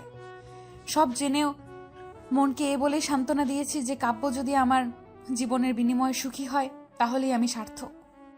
ডায়েরিটা পড়ে নিজেকে ঠিক রাখতে পারলো না কাব্য। পিছন দিকে তাকাতে দেখে কথা কান্না করছে। এই কথা, কাঁদো কেন? তোমাকে কষ্ট দিয়েছি, যার ফল ভোগ করছি। এই কাব্য, কি হয়েছে? কার সাথে কথা বলছিস? মা, কথা বলো না, কথা কান্না করছে। ওকে আমি না খুব কষ্ট দিয়েছি মা। কাব্যের মা বাবাকে নিয়ে তাকে হসপিটালে নিয়ে গেল। এখন তার কোনো চিন্তা নেই, কথাকে সাথে নিয়েই ঘুমায়। শালার ডাক্তার নাকি বলে আমি পাগল হয়ে গেছি। শালার পড়ালেখা করে পাগল হয়েছে, আমাকে পাগল বলে কত বড় সাহস। আরেকবার যখন তাকে পাগল বলছে তখন গলা ধাক্কা দিয়ে ফেলে দিয়েছে ডাক্তারকে। কাব্যকে জোর করে এক রুমে আটকে রেখেছে। রুমে শুধু কাব্য আর কথা। নার্সকে জিজ্ঞেস করলো কাব্য, আমি এখন কোথায়? নার্স বলল, আপনি এখন পাবনায় আছেন আপনার বউ কথার সাথে। কথাটা বলে একটা কিসের যেন ইঞ্জেকশন দিয়ে দিল। ঘুম থেকে উঠে দেখে কথা তার দিকে চেয়ে হাসছে। তার বাবা মা আসছে। সে তার বাবাকে বলল, বাবা, আমার এখানে থাকতে ভালো লাগে না, আমাকে তোমাদের সাথে নিয়ে চলো, সাথে তোমাদের বৌমা কথাকেও নিয়ে চলো। ও বাবা, কাঁদছো কেন? আমাকে এখান থেকে নিয়ে যাবে না? জানো বাবা, এখানে কেউ আমার সাথে কথা বলে না, শুধু কথা ছাড়া। বাবা, আমাকে নিয়ে চলো না, আমি থাকবো না। কথাগুলো বলে কাঁদতে লাগলো কাব্য। কাব্যের বাবা তার মাকে নিয়ে চলে গেল, তারপর নার্স এসে ইঞ্জেকশন দিয়ে গেল। তারপর আর কিছু মনে নেই, সব সময় কথার সাথেই কথা বলতো কাব্য। এদিকে আজ কাব্যের মা বাবা তাকে নিতে আসছে। এখন কথা আর তার সাথে কথা বলে না। সে এখন জানে কথা মারা গেছে। তার মা বাবা বাসায় নিয়ে তাকে বলল, কাব্য বাবা, তুমি 5 বছর পাগল হয়ে পাবনা মানসিক হসপিটালে ছিলে। এই 2 বছরে অনেক পরিবর্তন হয়ে গেছে। আমরা আজ নিঃস্ব, ব্যবসাতে ক্ষতি হয়েছে, ব্যাংকের লোকেদের ঋণ পরিশোধ করতে বাড়িটাও বিক্রি করে দিয়েছি। এখন এই বাসাতে ভাড়া আছি। কাব্যের তার বাবার কথাগুলো শুনে নিজের অজান্তেই চোখের কোণে পানি চলে আসলো। তার বাবা এই বয়সে অফিসে কাজ করে। মনে মনে ভাবলো, আমার কোনো না কোনো জব করতেই হবে। যেই ভাবা সেই কাজ। কয়েক জায়গায় আবেদন করলো কাব্য। ওর সাথে একটা প্রাইভেট প্রতিষ্ঠানে শিক্ষকতা করার জন্য আবেদন করলো। সপ্তাহখানেক পর নোটিশ আসলো, সে প্রতিষ্ঠানে তাকে জয়েন করতে বলেছে। দিনগুলো ভালোই কাটছিল, কিন্তু প্রতি রাতেই কথার স্মৃতি তাকে ঘুমাতে দেয় না। কথার সেই দুষ্টিমিগুলো আজও তাকে কাঁদায়। প্রতি রাতে কথার ছবি বুকে নিয়ে ঘুমায় সে। খুব কষ্ট হয়। মাঝরাতে মোনাজাতে শুধু একটা কথাই বলে কাব্য, আল্লাহ আমার স্ত্রীকে ভালো রেখো। এদিকে স্কুলে একটা বাচ্চাকে দেখে খুব অবাক হয়ে গেল কাব্য। কি সুন্দর করে হাসে, ঠিক কথার মতো। কি মায়াবী চাহনি, মনে হচ্ছে কথার প্রতিচ্ছবি তার মাঝে দেখতে পাচ্ছে সে। কাব্য মেয়েটাকে ডাক দিয়ে বলল, তোমার নাম কি মামনি? আসসালামু আলাইকুম। ওয়ালাইকুম আসসালাম। উত্তরটা দিয়ে মনে মনে ভাবতে লাগলো কাব্য। এতটুকু একটা বাচ্চা মেয়ে হাই হ্যালো না বলে সালাম দিল। আপনি কি জানেন না, কারোর সাথে কথা বলতে হলে প্রথমে সালাম দিয়ে কথা শুরু করতে হয়? আমার নাম তাসনিয়া কারিমা রাইসা। নামটা শুনে বুকটা কেমন কেঁপে উঠলো কাব্যের। আপনি আমাদের নতুন টিচার? হ্যাঁ মামনি, আমি তোমাদের নতুন টিচার। এই নাও চকলেট, আমরা আজ থেকে ফ্রেন্ড, কেমন? ফ্রেন্ড। তুমি আমার চকলেট নিলে আমাকে পাপ্পি দিবে না? তুমি এত কিপটে কেন? তোমার সাথে আড়ি। কান ধরো, কান ধরে বলবে রাজকন্যার সাথে আর কোনোদিন অপরাধ করব না। তুমি জানো না রাইসা নামের অর্থ হলো রানী। আমি না তোমার টিচার, টিচারকে কান ধরতে বলা লাগে? টিচার না ছাই, তুমি এখন আমার বন্ধু। কিছুক্ষণ আগে চকলেট দিয়ে বন্ধু বানিয়েছি। তোমার টিচারকে ক্লাসে দেখাবে। এখন কান ধরো, নইলে ফাইন ধরবো। কথাগুলো বলে মুখে চেপে হেসে দিল। কাব্য কি বলবে ভেবে পাচ্ছে না, খুব হাসি পাচ্ছে তার। মেয়েটার চোখের দিকে তাকিয়ে দেখে রাগী লোক নিয়ে তাকিয়েছে তার দিকে।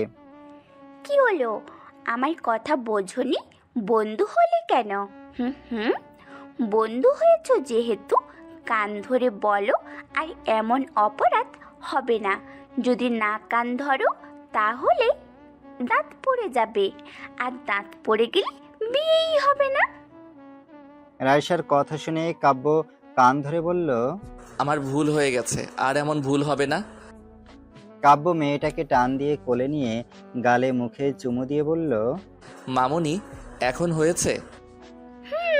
বেশ হয়েছে, তুমি সত্যি অনেক ভালো। হঠাৎ পাশ থেকে 10 বছরের মতো একটা মেয়ে এসে বলল, রাইসা আপু এসেছে, চলো, দাঁড়িয়ে আছে। ও আপু, তুমি আমার ফ্রেন্ডের সাথে পরিচিত হয়ে নাও। এই যে স্যার, এটা আমার আপু রিচি। রিচি আপু, আমার স্যারকে সালাম দাও। আসসালামু আলাইকুম, আমি রিচি। স্যার, আজকে আসি। হঠাৎ কাব্য দেখে একটা ভদ্রলোক এসে রাইসাকে কোলে নিল। রাইসা বাবাই বাবাই বলে লোকটাকে জড়িয়ে ধরলো। লোকটা রাইসা আর রিচিকে নিয়ে গাড়ি করে চলে গেল। কাব্য মনে মনে ভাবলো, আজ যদি কথা বেঁচে থাকতো তাহলে আমাদের সন্তানটা ঠিক এতটুকু বড়ই হতো। নিজের অজান্তেই চোখের পাতাটা ভিজে উঠল কাব্যের। কথার চাঁদমুখটা ভেসে উঠছে তার স্মৃতিপটে। এদিকে বাসায় এসে দেখে তার বাবা অসুস্থ। কাব্য তার বাবাকে নিয়ে হসপিটালে গেল। ডাক্তারের রুমে গিয়ে সেই লোকটাকে দেখলো কেমন বিচলিত ভঙ্গিতে বসে আছে। ডাক্তার লোকটিকে বলল, রফিক সাহেব, যদি ও নেগেটিভ রক্ত না পাওয়া যায় 4 ঘন্টার ভেতরে, তাহলে আপনার মেয়েকে বাঁচানো সম্ভব না। এদিকে কাব্য একজন ডাক্তারকে নিয়ে তার বাবাকে দেখালো। ডাক্তার বলল, তেমন কিছু না, প্রেশারটা একটু বেড়েছে। কাব্য তার বাবার বেড থেকে বের হয়ে পাশের বেডের দিকে তাকাতেই বুকটা কেমন যেন হু হু করে কেঁদে উঠলো তার। কি মায়াবী মুখটা, কেমন যেন অন্ধকারে ঢাকা পড়ে গেছে। মুখে অক্সিজেন মাস্ক লাগানো, মনে হচ্ছে তার নিজের আপন কেউ। কেন এতটা কষ্ট হচ্ছে মেয়েটাকে দেখে তার?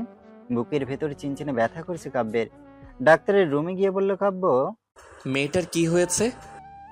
পাশ থেকে লোকটি বলল, কাল স্কুল থেকে আসার সময় গাড়ির দুর্ঘটনা হয়, প্রচণ্ড ব্লাড যায়, মাথায় অনেক আঘাত পেয়েছে। তার মা মেয়ের খবর শুনে অজ্ঞান হয়ে পড়ছে। মেয়েটা যদি কিছু হয়ে যায় তার মা বাঁচবেন না। যদি এখন রক্ত না পাওয়া যায় আল্লাহ জানে কি করবেন। কথাটা বলে কেঁদে দিল। এদিকে এক নার্স এসে বলল, স্যার, ঢাকার আশেপাশে প্রায় সব ব্লাড ব্যাংকে খোঁজ নিয়েছি, কিন্তু কোথাও রক্ত পাওয়া গেল না। এদিকে পেশেন্টের অবস্থাও ভালো না, জানি না কি হবে। নার্সের কথাটা শুনে রফিক সাহেব আবারও কেঁদে দিলেন। কাব্যের কেন জানি কথাগুলো শুনে খুব কষ্ট হচ্ছে। সে ডাক্তার সাহেবকে বলল, ডাক্তার সাহেব, আমি রক্ত দিব। আমার রক্তের গ্রুপ ও নেগেটিভ। ডাক্তার তাড়াহুড়ো করে তাকে নিয়ে শুয়ে দিলেন। 2 ব্যাগ রক্ত নিয়ে রায়শাকে দিল। কাব্য কিছুক্ষণ শুয়ে থেকে তার বাবার কাছে চলে আসলো। পরের দিন তার বাবাকে নিয়ে বাসায় ফিরে হসপিটাল থেকে আসার সময় রায়শার বেডের দিকে তাকিয়ে দেখে একটা মেয়ে রায়শাকে জড়িয়ে ধরে আছে। মনে হচ্ছে এটাই রায়শার মা, কিন্তু মানুষটাকে খুব পরিচিত লাগছে তার কাছে। এক ধ্যানে তাকিয়েছে মেয়েটার দিকে। কি রে কাব্য, বাসায় যাবি না? এভাবে দাঁড়িয়ে পড়লি যে? কাব্য তার বাবার কথা শুনে খানিকটা চমকে বলল, চলো বাবা। কাব্য তার বাবাকে নিয়ে বাসায় আসার পর বিছানায় গাটা এলিয়ে দেয়। পরের দিন হঠাৎ কে যেন দরজা নক করছে। কাব্য দরজাটা খুলতেই তার মাথাটা ঘুরতে লাগলো, পা দুটো কাঁপছে। কথা, তুমি বেঁচে আছো? হ্যাঁ, বেঁচে আছি। তুমি কি ভেবেছিলে আমি মরে গেছি? যাকে আল্লাহ বাঁচায় তাকে কেউ মারতে পারে না। কিন্তু আমি যে স্পষ্ট দেখেছি সেটা তুমি রোড অ্যাক্সিডেন্টে মারা গিয়েছো। তুমি ভুল দেখেছো কাব্য। তুমি জানো না এই পৃথিবীতে একজন মানুষের ন্যায় আরো 7 জন মানুষ রয়েছে। আচ্ছা বাদ দাও, এই নাও আমার বিয়ের কার্ড। তুমি কিন্তু আসবেই। আঙ্কেল আন্টি সাথে জান্নাতকেও নিয়ে আসবে। কথা, আমি তোমাকে ভালোবাসি, বড্ড বেশি ভালোবাসি। আমি আমার ভুল বুঝতে পেরেছি। প্লিজ আমাকে ক্ষমা করে দাও। তোমাকে ছাড়া আমি সত্যি বাঁচব না। প্লিজ ছেড়ে যেও না আমায়। প্লিজ, আমার বুক থেকে তোমাকে কেউ আর কেড়ে নিতে পারবে না।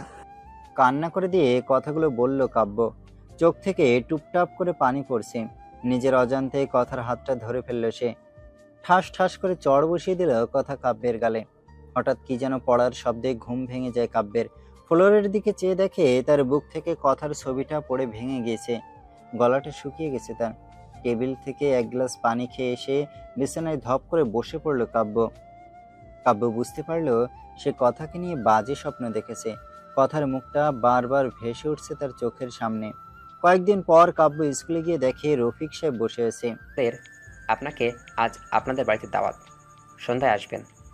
আজ আমাদের রাইসার 5ম জন্মবার্ষিকী। রফিক সাহেব কথাটা বলে বাড়ির ঠিকানা দিয়ে চলে গেল। এদিকে সন্ধ্যায় ঠিকানা দেওয়া বাসায় গিয়ে নক দিল কাব্য। একটা কাজের মেয়ে দরজাটা খুলে দিল। বাসাটা খুব সুন্দর করে সাজানো। রাইসা দৌড়ে এসে কাব্যকে জড়িয়ে ধরল। খুব সুন্দর লাগছে মেয়েটাকে কোলে নিয়ে গালে মুখে চুমু দিয়ে বুকে জড়িয়ে নিল কাব্য। অজানা এক প্রশান্তি মনে ছুঁয়ে গেল তার মনে।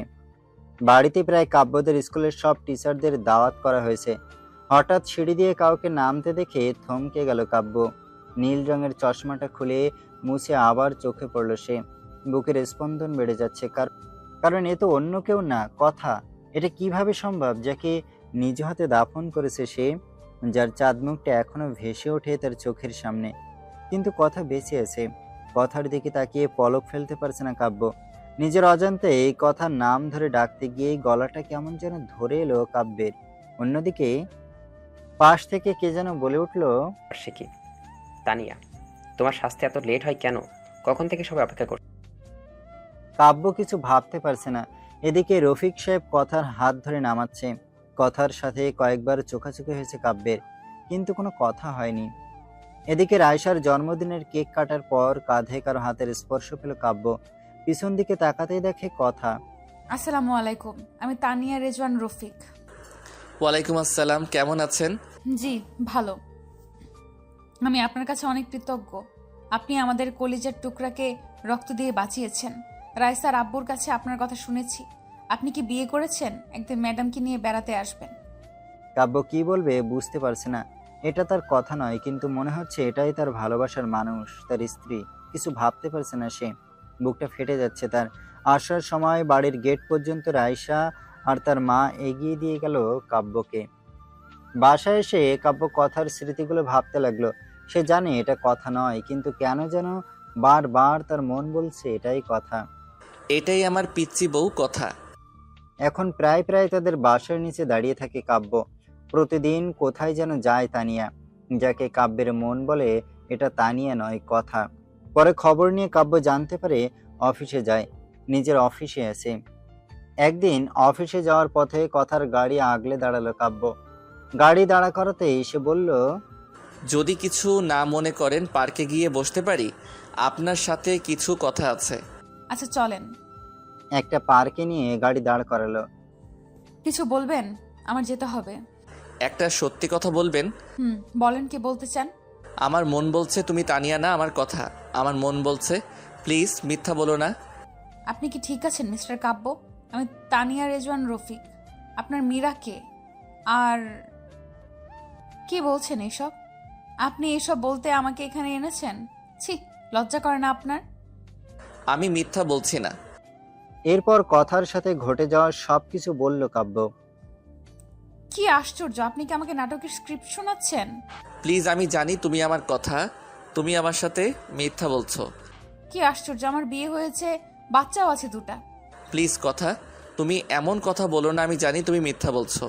আমার মন কখনো মিথ্যা বলে না। কথাটা বলে কথার হাতটা ধরে ফেললো কাব্য। কথা হাতটা ছাড়িয়ে ঠাস ঠাস করে চড় বসিয়ে বলতে লাগলো, আমি আপনাকে অনেক ভালো ভেবেছিলাম, কিন্তু আপনার যে চরিত্র খারাপ তা এখন বোঝার বাকি রইল না আমার। লজ্জা করে না অন্য স্ত্রীর হাত ধরতে? আপনার কি বউ নেই? আর আপনি ভালো করে জানেন আমার স্বামী আর দুইটা মেয়ে আছে। তারপরও আমাকে কেন বিরক্ত করেন? নির্ঘাত আমার মেয়ের জীবন বাঁচানোর জন্য আজ আপনাকে লোক ডেকে অপমান করলাম না, নইলে আজ আপনাকে পুলিশে দিতাম। ছোট লোক, নারীদের সম্মান করতে শিখেননি? মনে হয় জন্মের দোষ রয়েছে আপনার। কথাটা বলে জিভে কামড় দিল কথা। এদিকে তানিয়া, যাকে কথা ভেবে নিজের অজান্তে হাতটা ধরে ফেলেছিল, কিন্তু সে তো কাব্যের কথা না। নিজের প্রতি আজ প্রচন্ড ঘৃণা হচ্ছে কাব্যের। আজ তার জন্য তার মা বাবা কথা শুনলো। সরি, আমি ঠিক এমনটি বলতে চাইনি। না ঠিক আছে, বলবেন না কেন? আমি যে হতভাগা, নিজের স্ত্রীকে কত কষ্ট দিয়েছি, এতটা ভালোবাসা সত্ত্বেও তাকে দূরে সরিয়ে দিয়েছি। তবে জানেন, এখনও মাঝরাতে উঠে তার জন্য কান্না করি, তার ছবিটা বুকে নিয়ে ঘুমাই, তার ডায়েরিটা বুকে নিয়ে প্রতি রাতে কাঁদি। 5 বছর পাগল হয়ে পাবনা ছিলাম, জানি না আর কত কষ্ট পাবো। আল্লাহ আরও আমাকে কষ্ট দেন যেন। জানেন, যেদিন আপনাকে দেখেছি সেদিন আমার মন বলছে আপনি আমার কথা, আমার কলিজার টুকরার মতো। কিন্তু না, সেটা আমারই ভুল। কারো মতো দেখতে বা কথা বলতে পারলেই সে যে আপন কেউ হবে তা তো কথা নয়। ক্ষমা করে দিবেন, ভালো থাকবেন। এই যে ডায়েরিটা, এখানে সব লেখা আছে। আবারও বলছি, আপনাকে আমার স্ত্রী ভেবে ডিস্টার্ব করার জন্য সরি। খুব বাজে তো আমি, তাই। আচ্ছা আসি। চোখ দিয়ে অঝরে পানি পড়ছে, আর বাঁচার ইচ্ছা করছে না কাব্যের। বুকটা ফেটে যাচ্ছে তার। বারবার কথার চাঁদমুখটা ভেসে উঠছে তার সামনে। এদিকে কখন যে মাঝ রাস্তায় এসে পড়েছে সে জানে না। পিছন থেকে কে যেন ডাকছে। পিছন দিকে চেয়ে দেখে তানিয়া হাত দিয়ে ইশারা দিয়ে সরে যেতে বলছে। কাব্য মুগ্ধ নয়নে তাকিয়ে আছে। এদিকে তানিয়া দৌড়ে আসছে। কি সুন্দর লাগছে, মনে হচ্ছে তার কলিজার টুকরা কথা দৌড়ে আসছে তাকে ভালোবাসার পরম শিহরণে জড়িয়ে নেওয়ার জন্য। হঠাৎ কি যেন ধাক্কা দিয়ে শূন্যে উড়িয়ে ফেলে দিল কাব্যকে। পাশ দিয়ে একটা বাস চলে গেল। কাব্য ধাক্কা খেয়ে রাস্তায় একপাশে গড়িয়ে পড়ল। চোখ দুটি রক্তে বন্ধ হয়ে আসছে তার। নাক মুখ দিয়ে রক্ত বের হচ্ছে। অনুভব করতে পারছে সে কেউ বুকের সাথে শক্ত করে জড়িয়ে ধরে আছে তাকে, আর বলছে। চোখ দুটি বন্ধ হয়ে আসছে কাব্যের। শত চেষ্টা করেও চোখ দুটি খুলতে পারছে না সে। নিঃশ্বাস বন্ধ হয়ে আসছে তার। তার কানে ভেসে আসছে কথার আহাজারি। বারবার কপালে চুমু খাচ্ছে, শক্ত করে জড়িয়ে ধরে কাঁদছে তাকে। তারপর আর কিছু মনে নেই তার। অন্যদিকে একদল লোক এসে হাসপাতালে নিয়ে যায় কাব্যকে। এদিকে কথাকে আজ পাগল পাগল লাগছে। ফোনটা বের করে কাব্যের বাবার কাছে ফোন দিয়ে কাঁদতে লাগলো। মা, কাঁদছিস কেন? কথা বলছিস না কেন? বাবা, কাব্য অ্যাক্সিডেন্ট করেছে। বাবা, ওকে ছাড়া আমি বাঁচবো না বাবা। ওকে বাঁচান বাবা। আমার মেয়েটার কি হবে বাবা?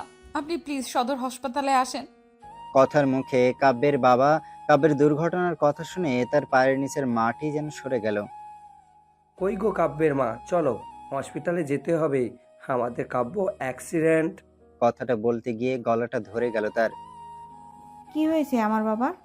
তোমাকে বলেছিলাম আমার ছেলেটাকে আর কষ্ট দিও না, কিন্তু তোমরা সবাই মিলে আমার ছেলেটাকে প্রতি রাতে কাঁদিয়েছো। এদিকে তারা হসপিটালে এসে দেখে কাব্যকে অপারেশন থিয়েটারে নিয়ে গেছে। কথা কাঁদছে। রফিক সাহেব ও আসছে, কথাকে বোঝাচ্ছে। কথা কাব্যের মাকে জড়িয়ে ধরে কাঁদতে কাঁদতে বলল, বাবা, ও কোনো কথা বলছে না। ওকে ছাড়া সত্যি আমি মরে যাব। ওই যে আমার নিঃশ্বাস, আমি বাঁচবো না বাবা কাব্যকে ছাড়া। ওকে চিরদিনের জন্য পাওয়ার জন্য কত কিছুই না করেছি। এখনো প্রতি রাতে তার দেওয়া শেষ অবলম্বন রাইসাকে বুকে নিয়ে বেঁচে আছি। হঠাৎ অপারেশন থিয়েটার থেকে ডাক্তার বেরিয়ে আসতেই কথা দৌড়ে গেল। প্লিজ ডাক্তার বলেন আমার স্বামী কেমন আছে? ওর কিছু হবে না তো? প্লিজ ডাক্তার, চুপ করে থাকবেন না। ডাক্তার চোখ থেকে পানি ছেড়ে দিয়ে বলল, আমাদের সর্বান্ত চেষ্টা করেছি, কিন্তু এখন আমাদের আর কিছু নেই। আল্লাহকে ডাকেন, তিনি যদি ইচ্ছা করেন তাহলে বাঁচাতে পারেন। রোগী ক্রিটিক্যাল অবস্থায় আছে। ডাক্তারের কথা শুনে কথার পায়ের তলার মাটি যেন সরে গেল। চোখ থেকে টুপটাপ করে পানি ঝরছে। ডাক্তার সাহেব, আমি কি কাব্যর সাথে দেখা করতে পারি? যান, তবে কোনো কথা বলবেন। এদিকে কথা ডাক্তারের কথা মতো কাব্যের কেবিনে ঢুকতেই হু হু করে কেঁদে দিল। সারা মুখ ব্যান্ডেজ করা, মুখে অক্সিজেন মাস্ক লাগানো। খুব কষ্ট লাগছে। কথার কাছে কাব্যের মায়াবী মুখটা বারবার ভেসে উঠছে। কথা কিছু না ভাবতে পেরে কাব্যের পা দুটি জড়িয়ে ধরে কাঁদতে লাগলো। কাঁদতে কাঁদতে বলল, কাব্য প্লিজ আমায় ক্ষমা করে দাও। আমায় ছেড়ে কোথাও যেও না। তোমার পায়ের নিচে থাকতে দিও আমায়। তোমার পায়ের নিচে যে আমার সব সুখ। আমি তোমাকে অনেক কষ্ট দিয়েছি, প্লিজ আমায় ছেড়ে দিও না। তুমি না বলেছো তোমার যদি কখনো মেয়ে হয় তাহলে তার নাম রাইসা রাখবে? তুমি জানো না রাইসা তোমার আর আমার মেয়ে? জানো তোমার মেয়ে মানে তুমি ওর বাবা। তোমাকে কতবার বাবা ডেকে বুকে জড়িয়ে নিতে চেয়েছিল, কিন্তু আমি তোমাকে বাবা বলে ডাকতে দেইনি। তুমি তোমার মেয়েকে বুকে জড়িয়ে নিবে না? ওই আমার জীবন, আমার বেঁচে থাকার অবলম্বন। তোমাকে ছাড়া যে আমি আমাকে কল্পনাও করতে পারি না। কথাগুলো বলতে বলতে পা দুটো বুকের সাথে জড়িয়ে কাঁদতে লাগলো। সামনে পায়ে চুমু খাচ্ছে কথা, সমানে পায়ে চুমু খাচ্ছে কথা। এদিকে পেছন থেকে এসব নার্স দেখে নিজের অজান্তেই কেঁদে দিয়েছে। প্লিজ এভাবে কান্না করো না, আল্লাহকে ডাকো, রোগীর ক্ষতি হবে। নার্সের কথা শুনে কাব্যের পা ছেড়ে দিল কথা। কলিজাটা ফেটে যাচ্ছে তার। বাসা থেকে ফোন দিল, রাইসা নাকি কাঁদছে তার বাবার জন্য। কেউ তার কান্না থামাতে পারছে না। রাইসা শুনেছে কাব্য নাকি অ্যাক্সিডেন্ট করেছে। কথা কাব্যের বাবাকে বলে বাসায় যাওয়ার জন্য। বের হতেই এক লোক বলে, ম্যাডাম, হসপিটালে আসার সময় আপনার হাতে এই ডায়েরিটা ছিল। কথা ডায়েরিটা হাতে নিয়ে বাসায় আসতেই, তুমি আমার বাসায় আসবে না। তুমি বাবাইকে কষ্ট দিয়েছো, আমি সব শুনেছি।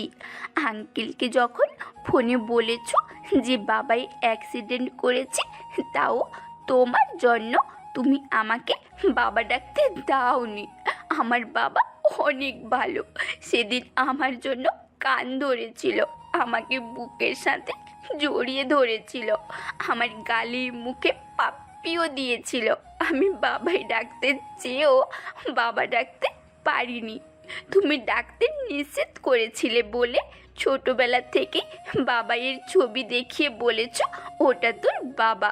যেদিন বাবাইকে প্রথম দেখলাম সেদিন দৌড়ে বাবার কোলে গিয়ে বলতে পারিনি, বাবাই তুমি আমাকে ছেড়ে কোথাও যাবে না, কিন্তু পারিনি। স্কুলে যখন সব ছেলে মেয়েরা বাবার কোলে চড়ে তাদের বাবা তাদের জড়িয়ে ধরে আদর করে, তখন আমি তাদের দিকে চেয়ে থাকি। আমার তো খুব কষ্ট হতো তখন, খুব। রাইসা মামুনি, বাবাই ভালো হয়ে যাবে মা। মা আমার, তুমি কেঁদো না। মা, তুমি আমায় মা ডাকবে না, তুমি আমার কেউ না, কেউ না তুমি। তুমি বাবাইকে কষ্ট দিয়েছো, আমার বাবাইকে বলে ডাকতে দাওনি। কাঁদতে কাঁদতে রুমে গিয়ে দরজা লাগিয়ে দিল। বারবার কাব্যের কথা মনে পড়ছে কথার। রফিক সাহেবও কিছু বলছে না, শুধু বলল, করছি মানুষটাকে বড্ড বেশি কষ্ট দেওয়া হয়ে গেছে। কথা দরজাটা লাগিয়ে বিছানায় শুয়ে বালিশে মুখটা লাগিয়ে কাঁদতে লাগলো। হঠাৎ তার মনে পড়লো কাব্য একটা ডায়েরি দিয়ে গেছে। টেবিলের উপর থেকে ডায়েরিটা তুলে বুকে জড়িয়ে নিল কথা। ডায়েরিটা খুলতেই চমকে গেল সে। কথা দরজাটা লাগিয়ে বিছানায় শুয়ে বালিশে মুখটা লাগিয়ে কাঁদতে লাগলো। হঠাৎ মনে পড়লো কাব্য একটা ডায়েরি দিয়ে গেছে। টেবিলের উপর থেকে ডায়েরিটা তুলে বুকে জড়িয়ে নিল কথা।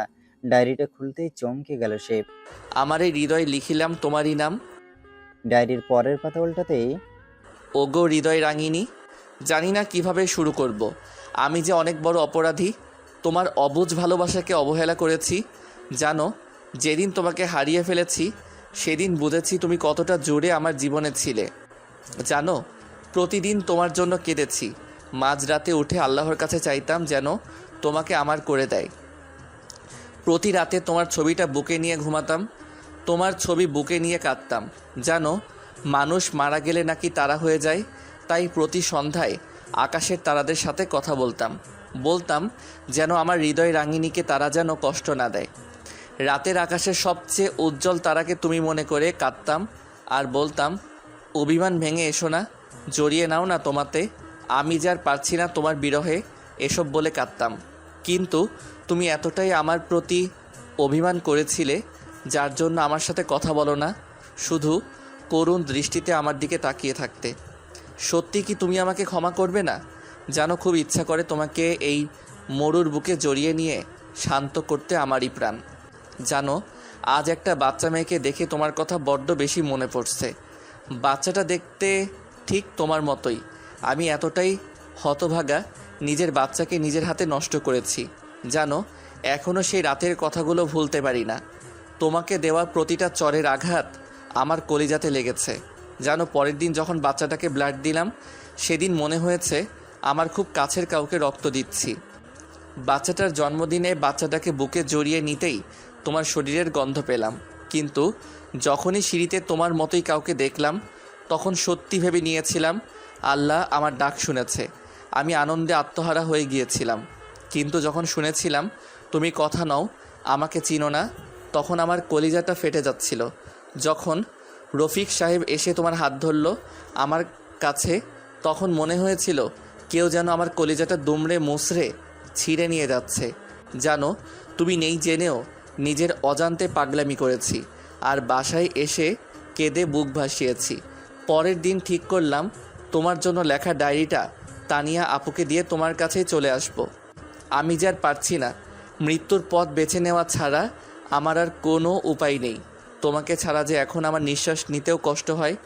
কষ্টটা আরও বেশি হয় যখন তোমারই মতো তানিয়া নামক মেয়েটা তার স্বামীর হাত ধরে আমারই সামনে দিয়ে হেঁটে যায়।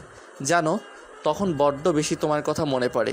কি করব, আমি তোমাকে ছাড়া আর যে বাঁচতে পারছি না। তোমাকে নিয়ে লেখা শেষ অবলম্বনটা তোমাকে মনে করে তানিয়া আপুকে দিয়ে গেলাম।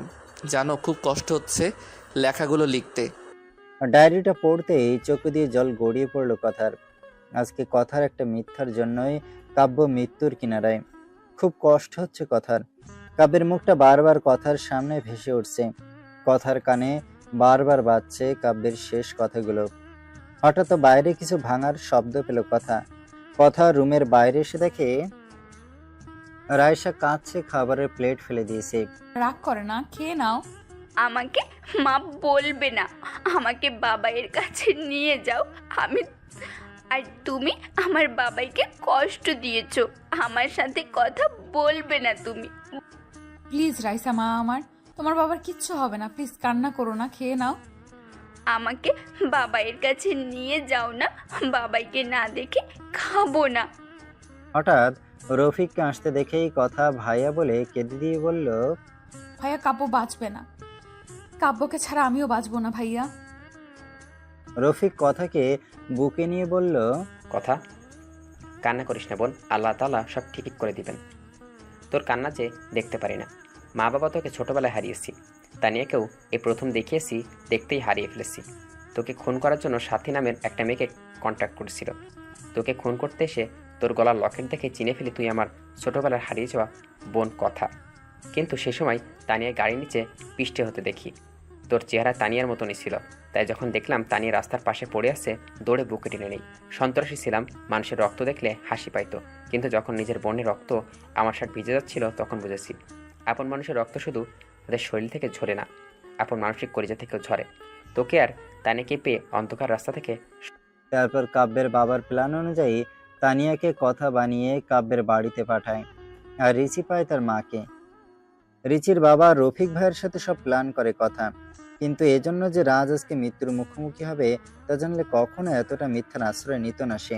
হঠাৎ রায়সা দৌড়ে এসে কথাকে জড়িয়ে ধরে বলল, মম, চলো না বাবাইয়ের কাছে, আমার সাথে বাবাই কথা বলবে।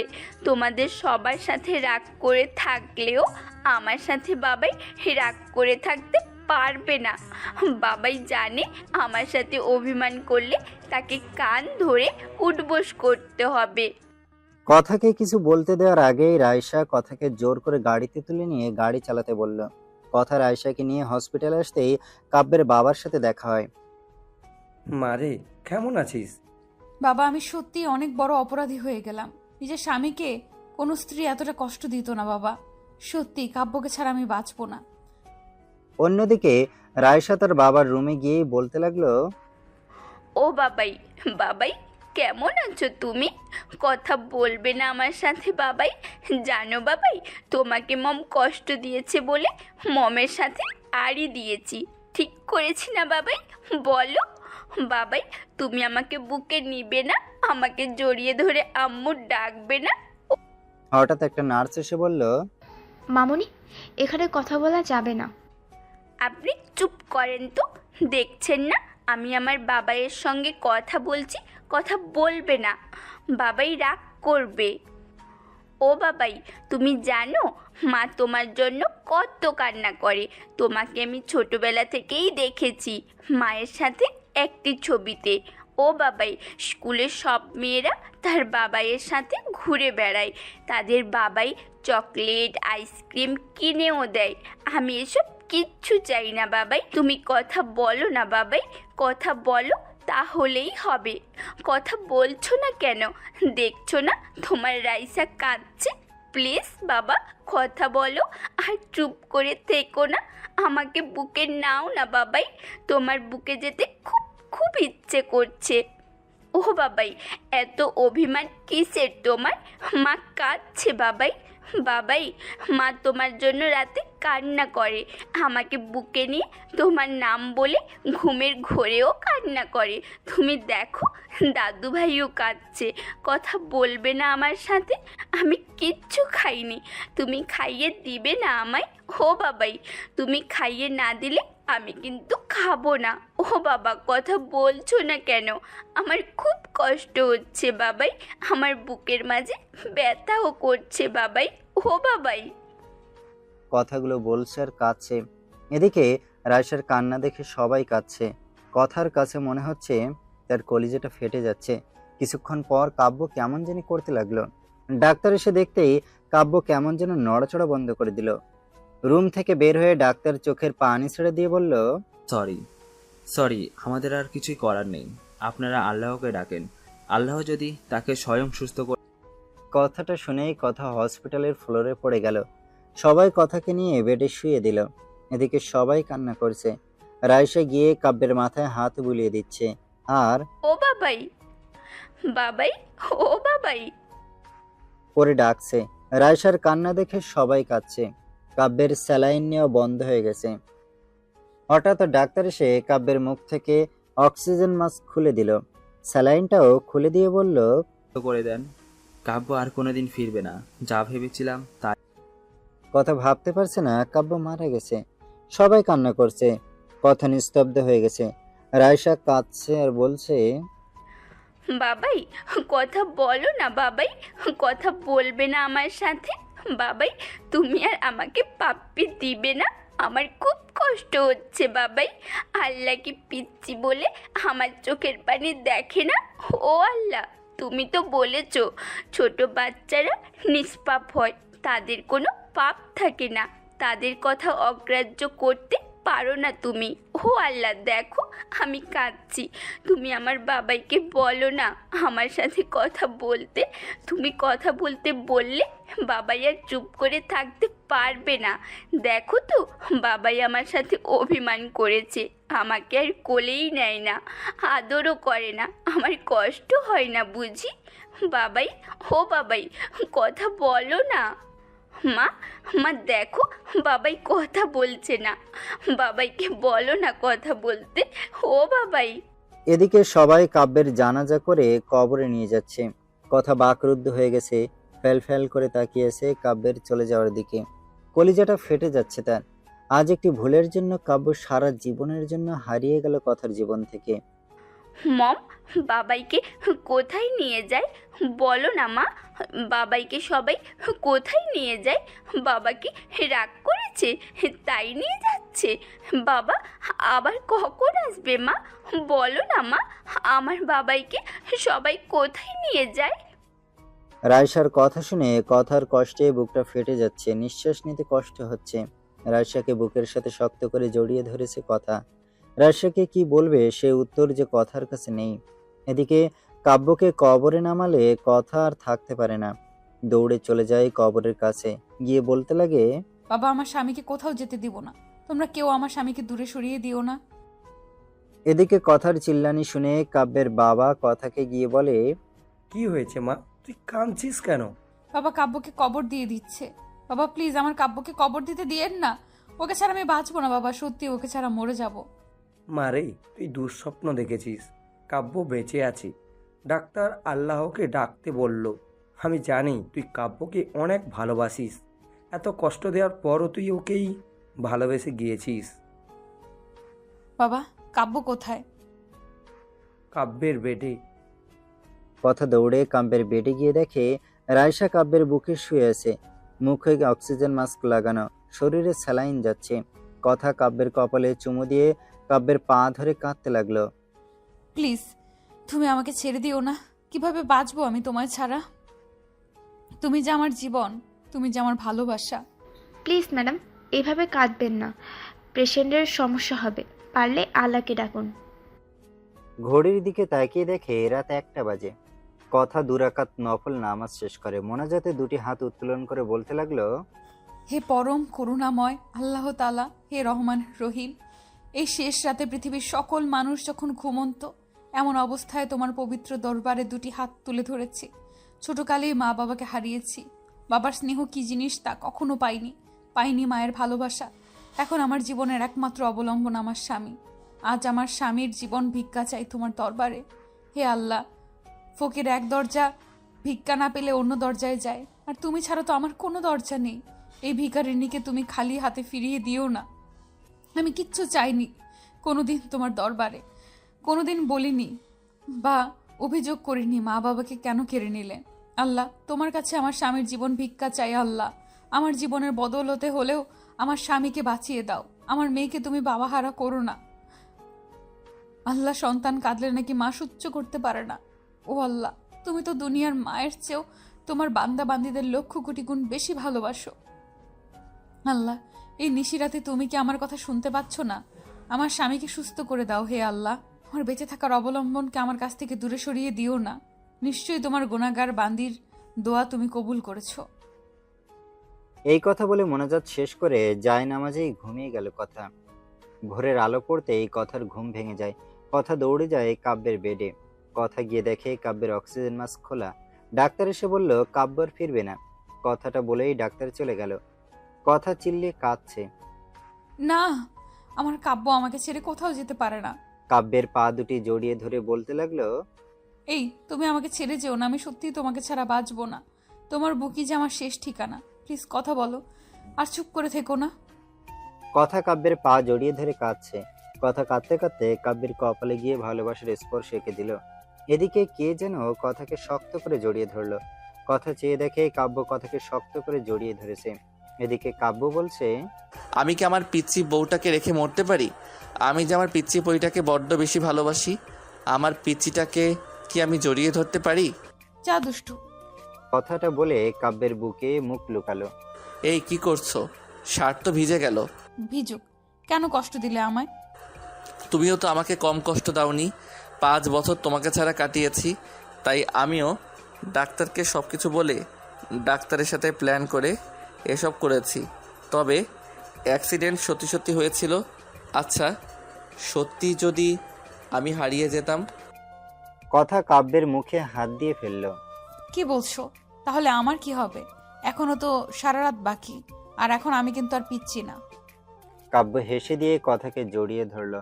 হঠাৎ রায়সা এসে বলল, বাবাই মাকেই আদর করবি, আমায় করবে না? হুম হুম। রায়সাকে কোলে নিয়ে দুজনেই হেসে দিল। দোয়া করবেন তাদের জন্য, তারা যেন এভাবেই সুখে শান্তিতে থাকে। আর গল্প কেমন হলো কমেন্ট করে জানাতে ভুলবেন না কিন্তু। আবার দেখা হবে নতুন কোনো গল্প ইনশাল্লাহ। সবাই ভালো থাকবেন। আল্লাহ হাফেজ।